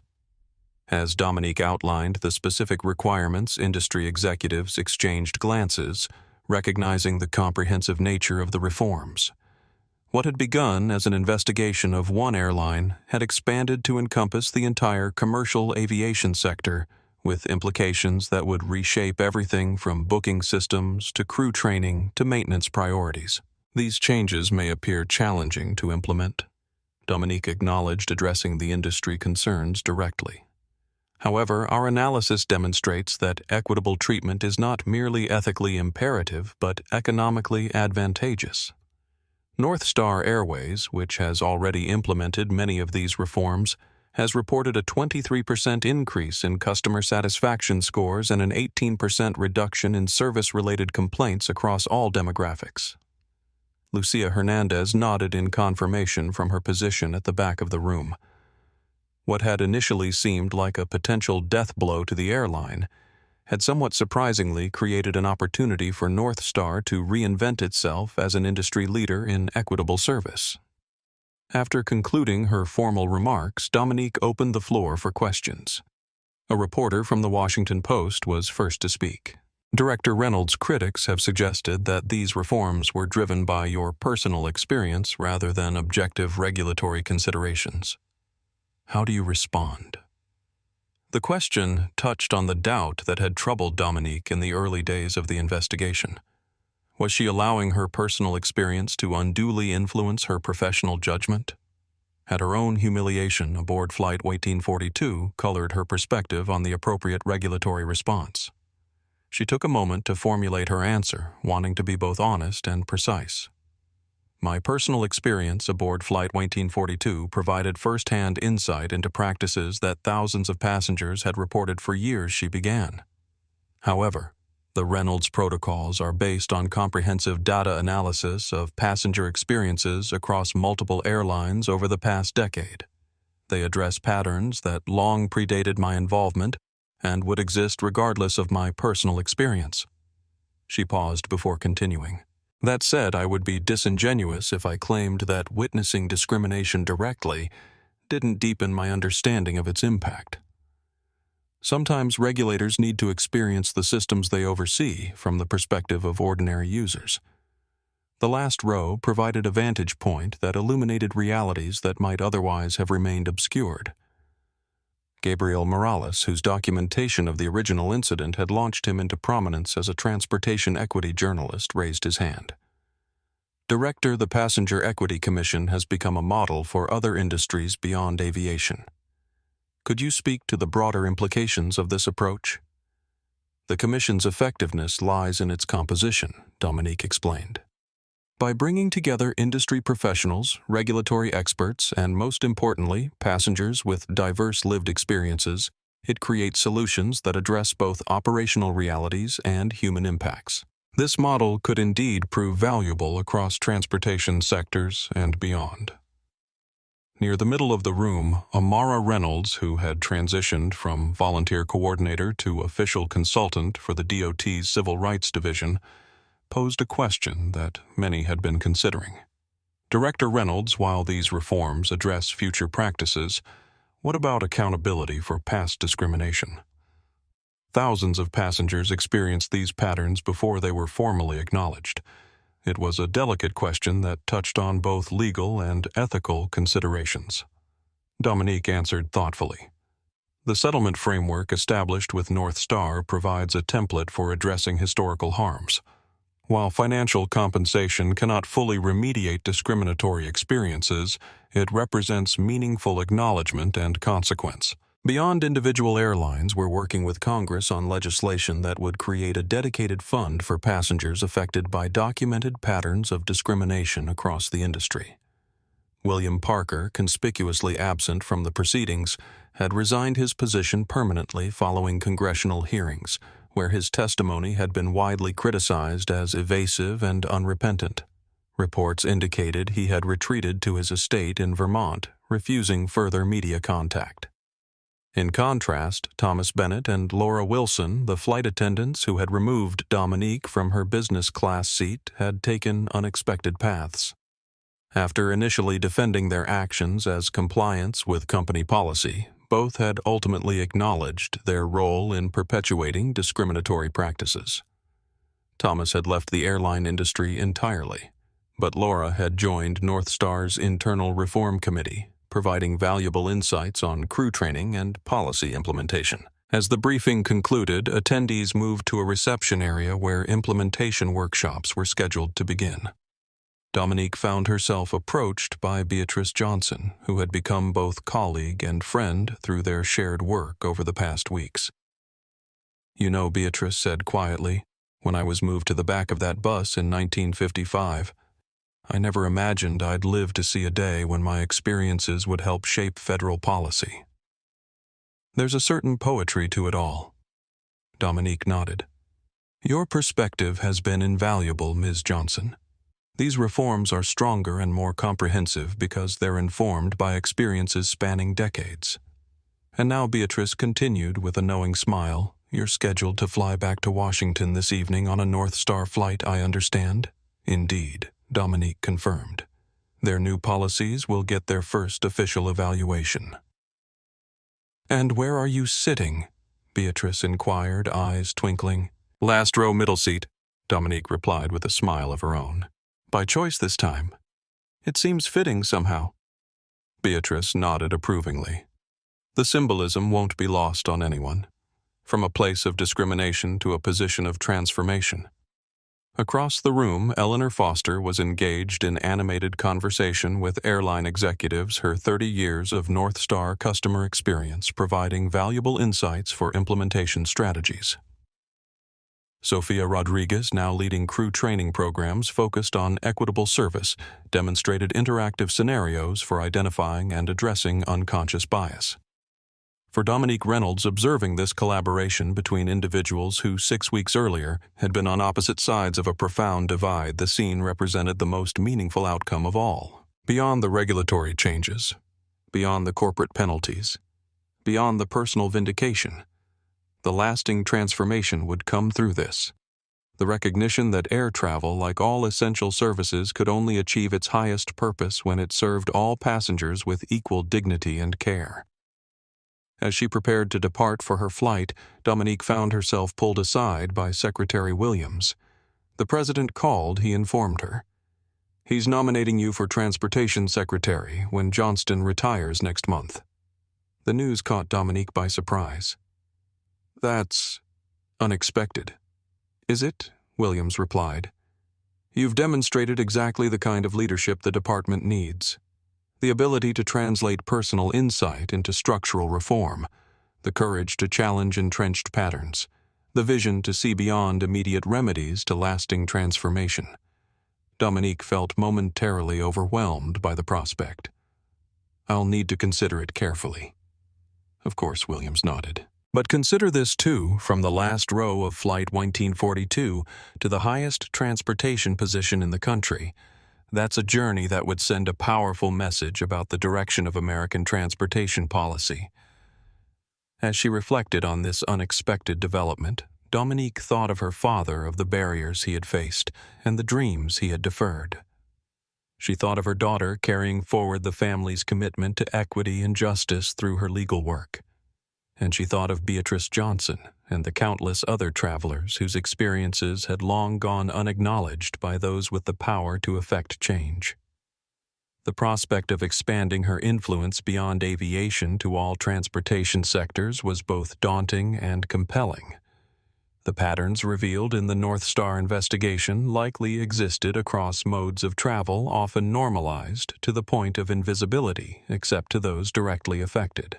As she walked through the terminal toward her departing flight, Dominique passed ordinary travelers going about their journeys, families reuniting, business people rushing to connections, elderly passengers being assisted by airport staff. Each of them deserved the assurance that their travel experience would be determined by their ticket, not their appearance. That recognition, simple yet profound, had driven her throughout the investigation and the subsequent reforms. It would guide her consideration of the president's offer as well. Not personal ambition, but the opportunity to ensure that transportation in all its forms served all Americans with equal dignity. The last row, once a place of humiliation, had indeed become a vantage point for transformation, not just for one airline or one passenger, but potentially for the entire American transportation system. 1 year after the events of Flight 1842, the transformed landscape of commercial aviation was evident to travelers nationwide. The changes manifested not just in corporate policies or regulatory frameworks, but in the everyday experiences of passengers across all demographics. At Chicago O'Hare International Airport Terminal 3, now housed the Beatrice Johnson Center for Transportation Equity, a glass-walled space where travelers could learn about the history of discrimination in transportation access resources, about their rights, and report concerns directly to federal regulators. The center, jointly funded by major airlines and the Department of Transportation, served as both educational resource and accountability mechanism. Dominique Reynolds, recently confirmed as Transportation Secretary after her successful tenure as FAA Director, moved through the busy terminal observing the implementation of the protocols that now bore her name. She was traveling not as a government official today, but as keynote speaker for the National Transportation Equity Conference being held in Chicago, the first gathering of its kind, bringing together representatives from airlines, regulatory agencies, passenger advocacy groups, and civil rights organizations. Secretary Reynolds called a familiar voice. Dominique turned to see Gabriel Morales approaching professional camera, now replaced by conference credentials.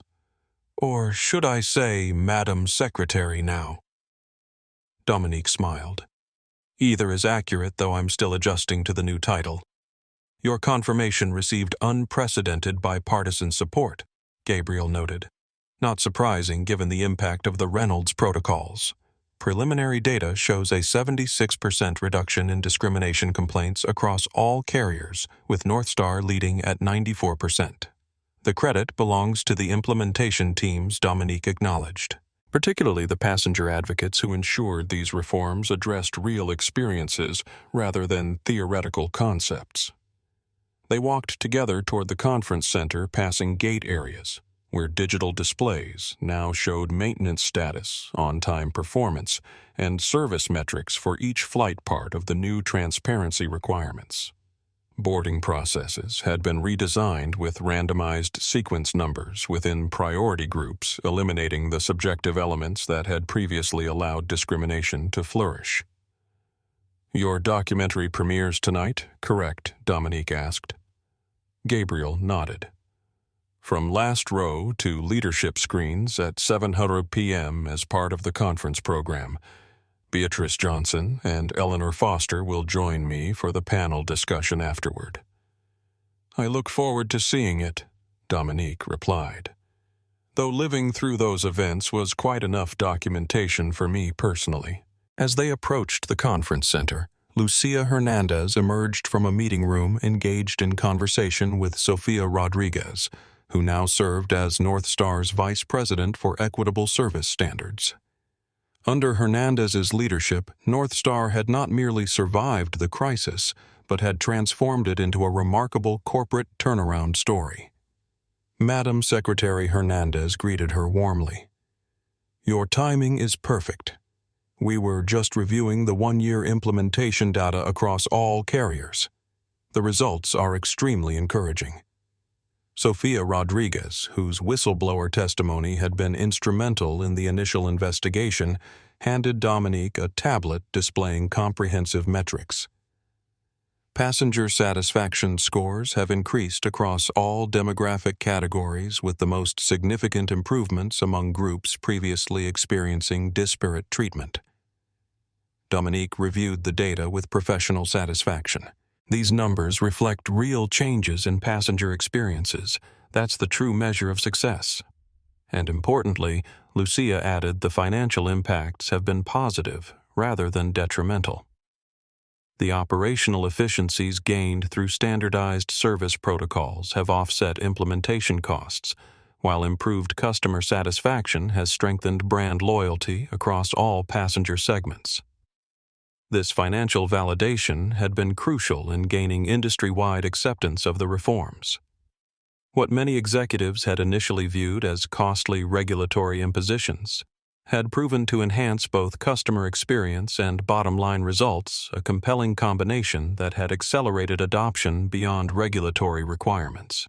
As they continued toward the main conference hall, they passed a wall displaying photographs of key figures in the movement that had emerged from Flight 1942. Beatrice Johnson's dignified portrait held central position, flanked by images of Eleanor Foster, Angela Barnes, and other members of the original passenger coalition. Beside them, photographs of whistleblowers from various airlines. Sofia Rodriguez, prominent among them, represented the industry professionals who had risked careers to expose discriminatory practices. The exhibit opened yesterday, Lucia explained. It traces the evolution from individual incident to industry-wide transformation. And importantly, Sofia added, it connects current reforms to historical context. Beatrice Johnson's experiences spanning 7 decades provide powerful perspective on both progress made and challenges remaining. The main conference hall was filling with attendees when they arrived.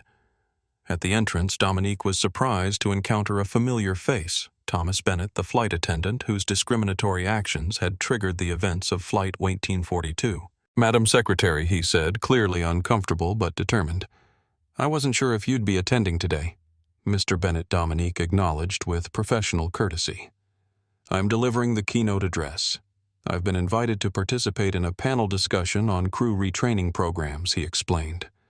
After completing the comprehensive equity education program, I've been working with NorthStar's implementation team to help other crew members understand the impacts of discriminatory practices.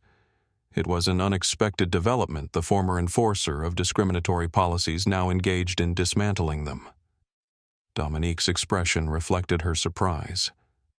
It's been educational, Thomas continued. Working directly with passengers affected by policies I once implemented has fundamentally changed my perspective. I can't undo my actions that day, but I can help ensure they're never repeated. Dominique nodded thoughtfully. That's perhaps the most meaningful outcome possible. Genuine understanding leading to active change. As they parted ways, Dominique reflected on the complex human dimensions of the transformation. Beyond regulations and corporate policies, beyond metrics and protocols, the most significant changes were occurring within individuals, both those who had experienced discrimination and those who had perpetuated it. The conference program began with a video montage tracing the events that had catalyzed the industry-wide reforms. Footage from Gabriel's original recording aboard Flight 1942 transitioned to scenes of the passenger coalition forming at O'Hare, the federal investigation expanding to multiple carriers, congressional hearings featuring Beatrice Johnson's powerful testimony, and finally the implementation of the Reynolds Protocols across the industry. When Dominique took the stage for her keynote address, she surveyed the diverse audience with profound appreciation for the collective journey that had brought them to this moment. 1 year ago, she began discrimination that had been normalized for decades, was exposed through a single incident that resonated with thousands of similar experiences. Today, we gather not to celebrate completion, but to acknowledge progress and recommit to the ongoing work of transformation. From her seat in the front row, Beatrice Johnson nodded in agreement, her expression reflecting both satisfaction with achievements made and recognition of challenges still ahead.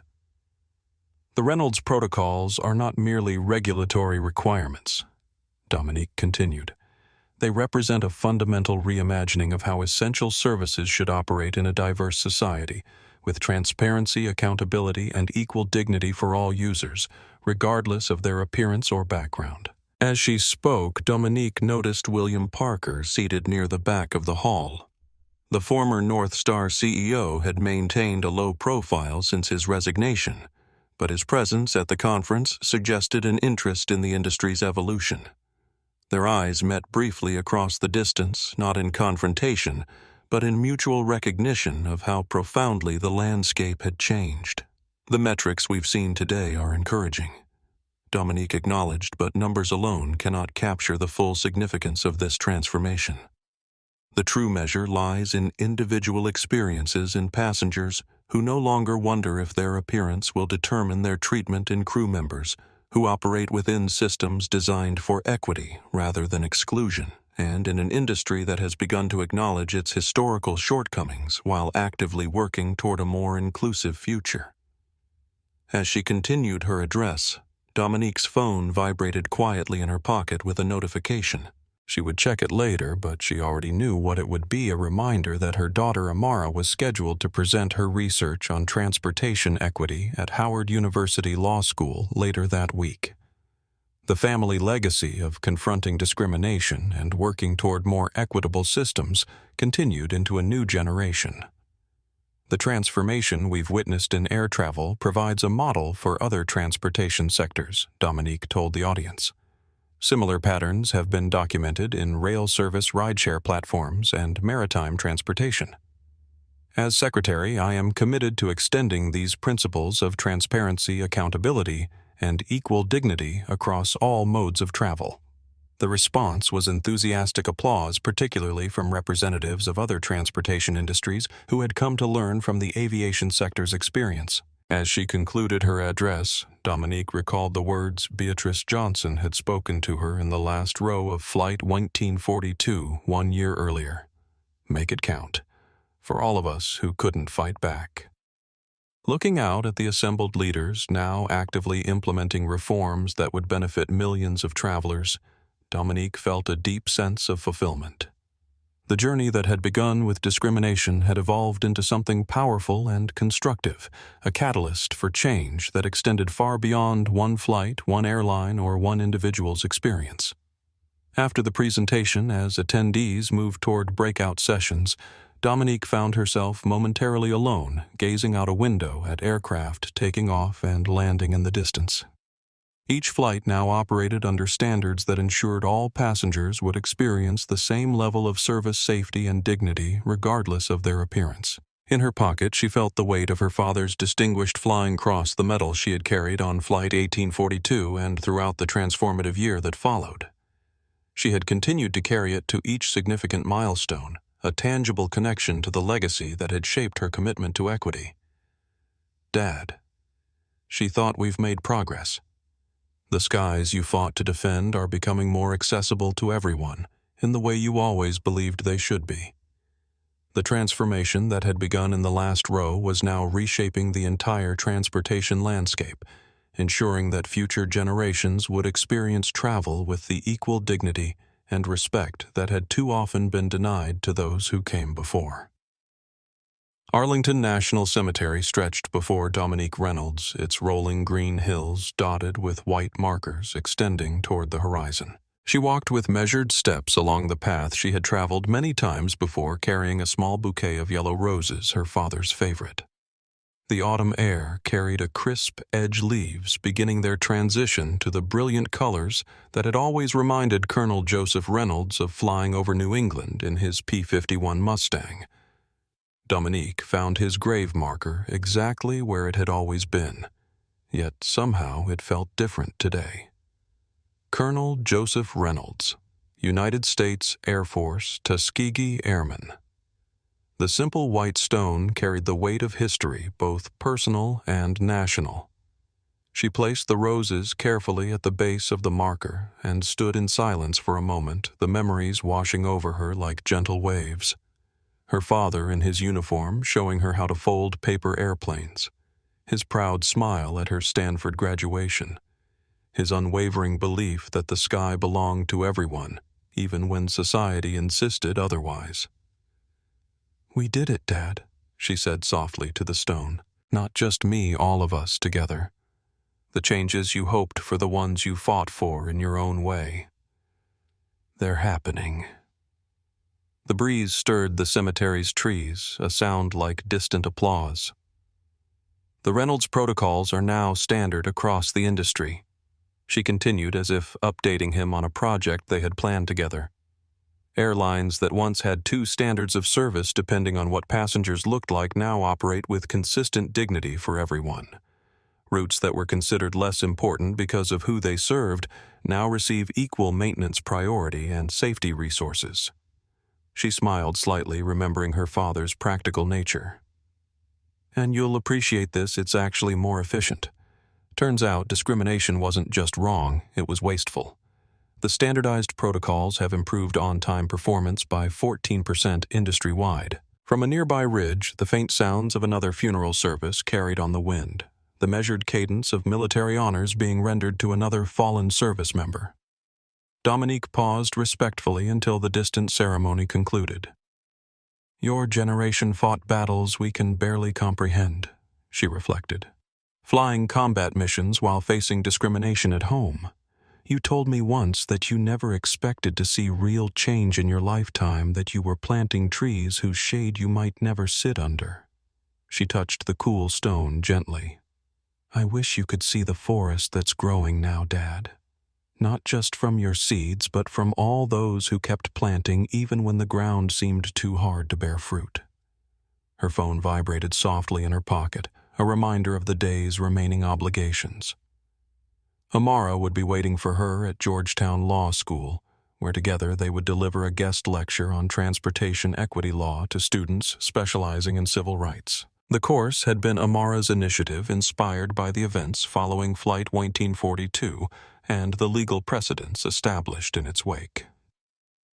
"I have to go soon," Dominique told her father's marker. Amara is carrying this forward in her own way now, the third generation of our family working to ensure the sky belongs to everyone. She's brilliant, Dad. Fierce and determined just like you were." As she prepared to leave, Dominique removed something from her pocket, her father's Distinguished Flying Cross, which she had carried on Flight 1842 and throughout the transformative year that followed.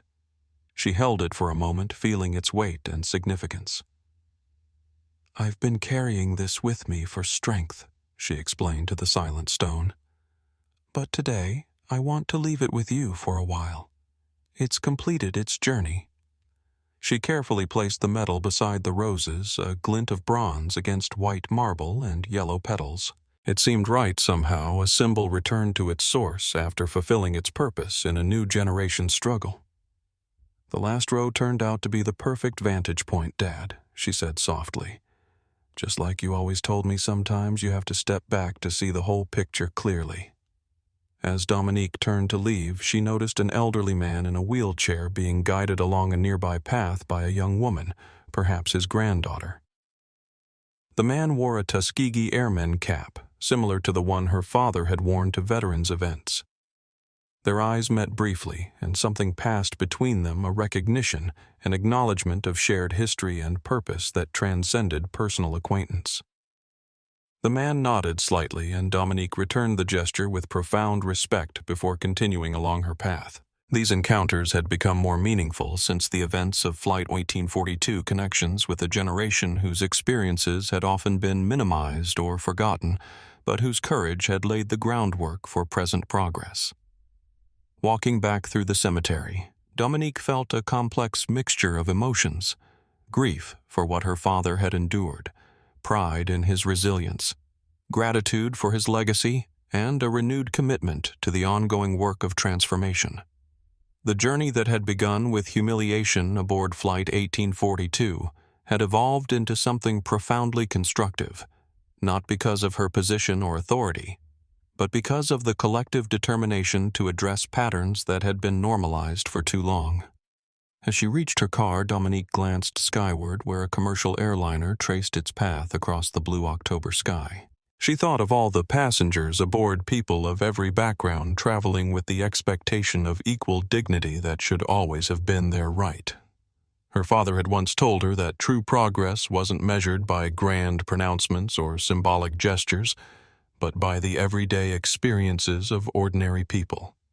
By that standard, the transformation begun 1 year earlier was achieving something genuine and lasting, not perfect, not complete, but undeniably real. And in that knowledge, Dominique Reynolds found both satisfaction and renewed purpose for the work that still lay ahead. 2 years ago today, a single act of discrimination aboard NorthStar Flight 1842 catalyzed a transformation that continues to reshape commercial aviation around the world. What began as one woman's experience in the last row has evolved into a movement affecting millions of travelers daily. The screen transitions to footage of diverse passengers boarding aircraft being served with equal attention and care and experiencing air travel with dignity regardless of their appearance. The Reynolds Protocols have now been implemented by 103 airlines across 37 countries, establishing new global standards for equitable treatment in air travel. But beyond the statistics and regulations lies a more profound truth when discrimination is confronted with both accountability and vision for change. Transformation becomes possible at every level. The scene shifts to Beatrice Johnson, now 89, seated in a business class cabin, being greeted respectfully by a flight attendant who once might have questioned her presence there. As Beatrice Johnson, whose experiences span from segregated bus terminals to the chairmanship of the National Passenger Equity Commission, often reminds us, true progress isn't measured by grand pronouncements, but by the everyday dignity of ordinary travelers.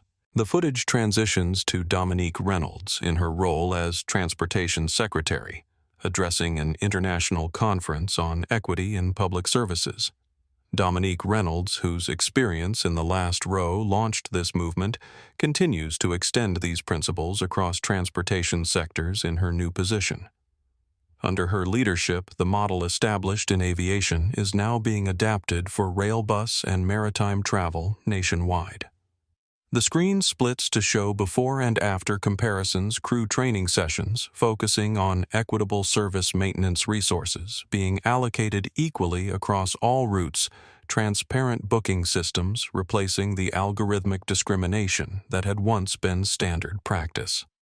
The transformation continues because the work is far from complete. Yet, the progress already achieved demonstrates an essential truth speaking up against discrimination, even when it seems futile, even when power appears insurmountable, can indeed change systems that once seemed immovable.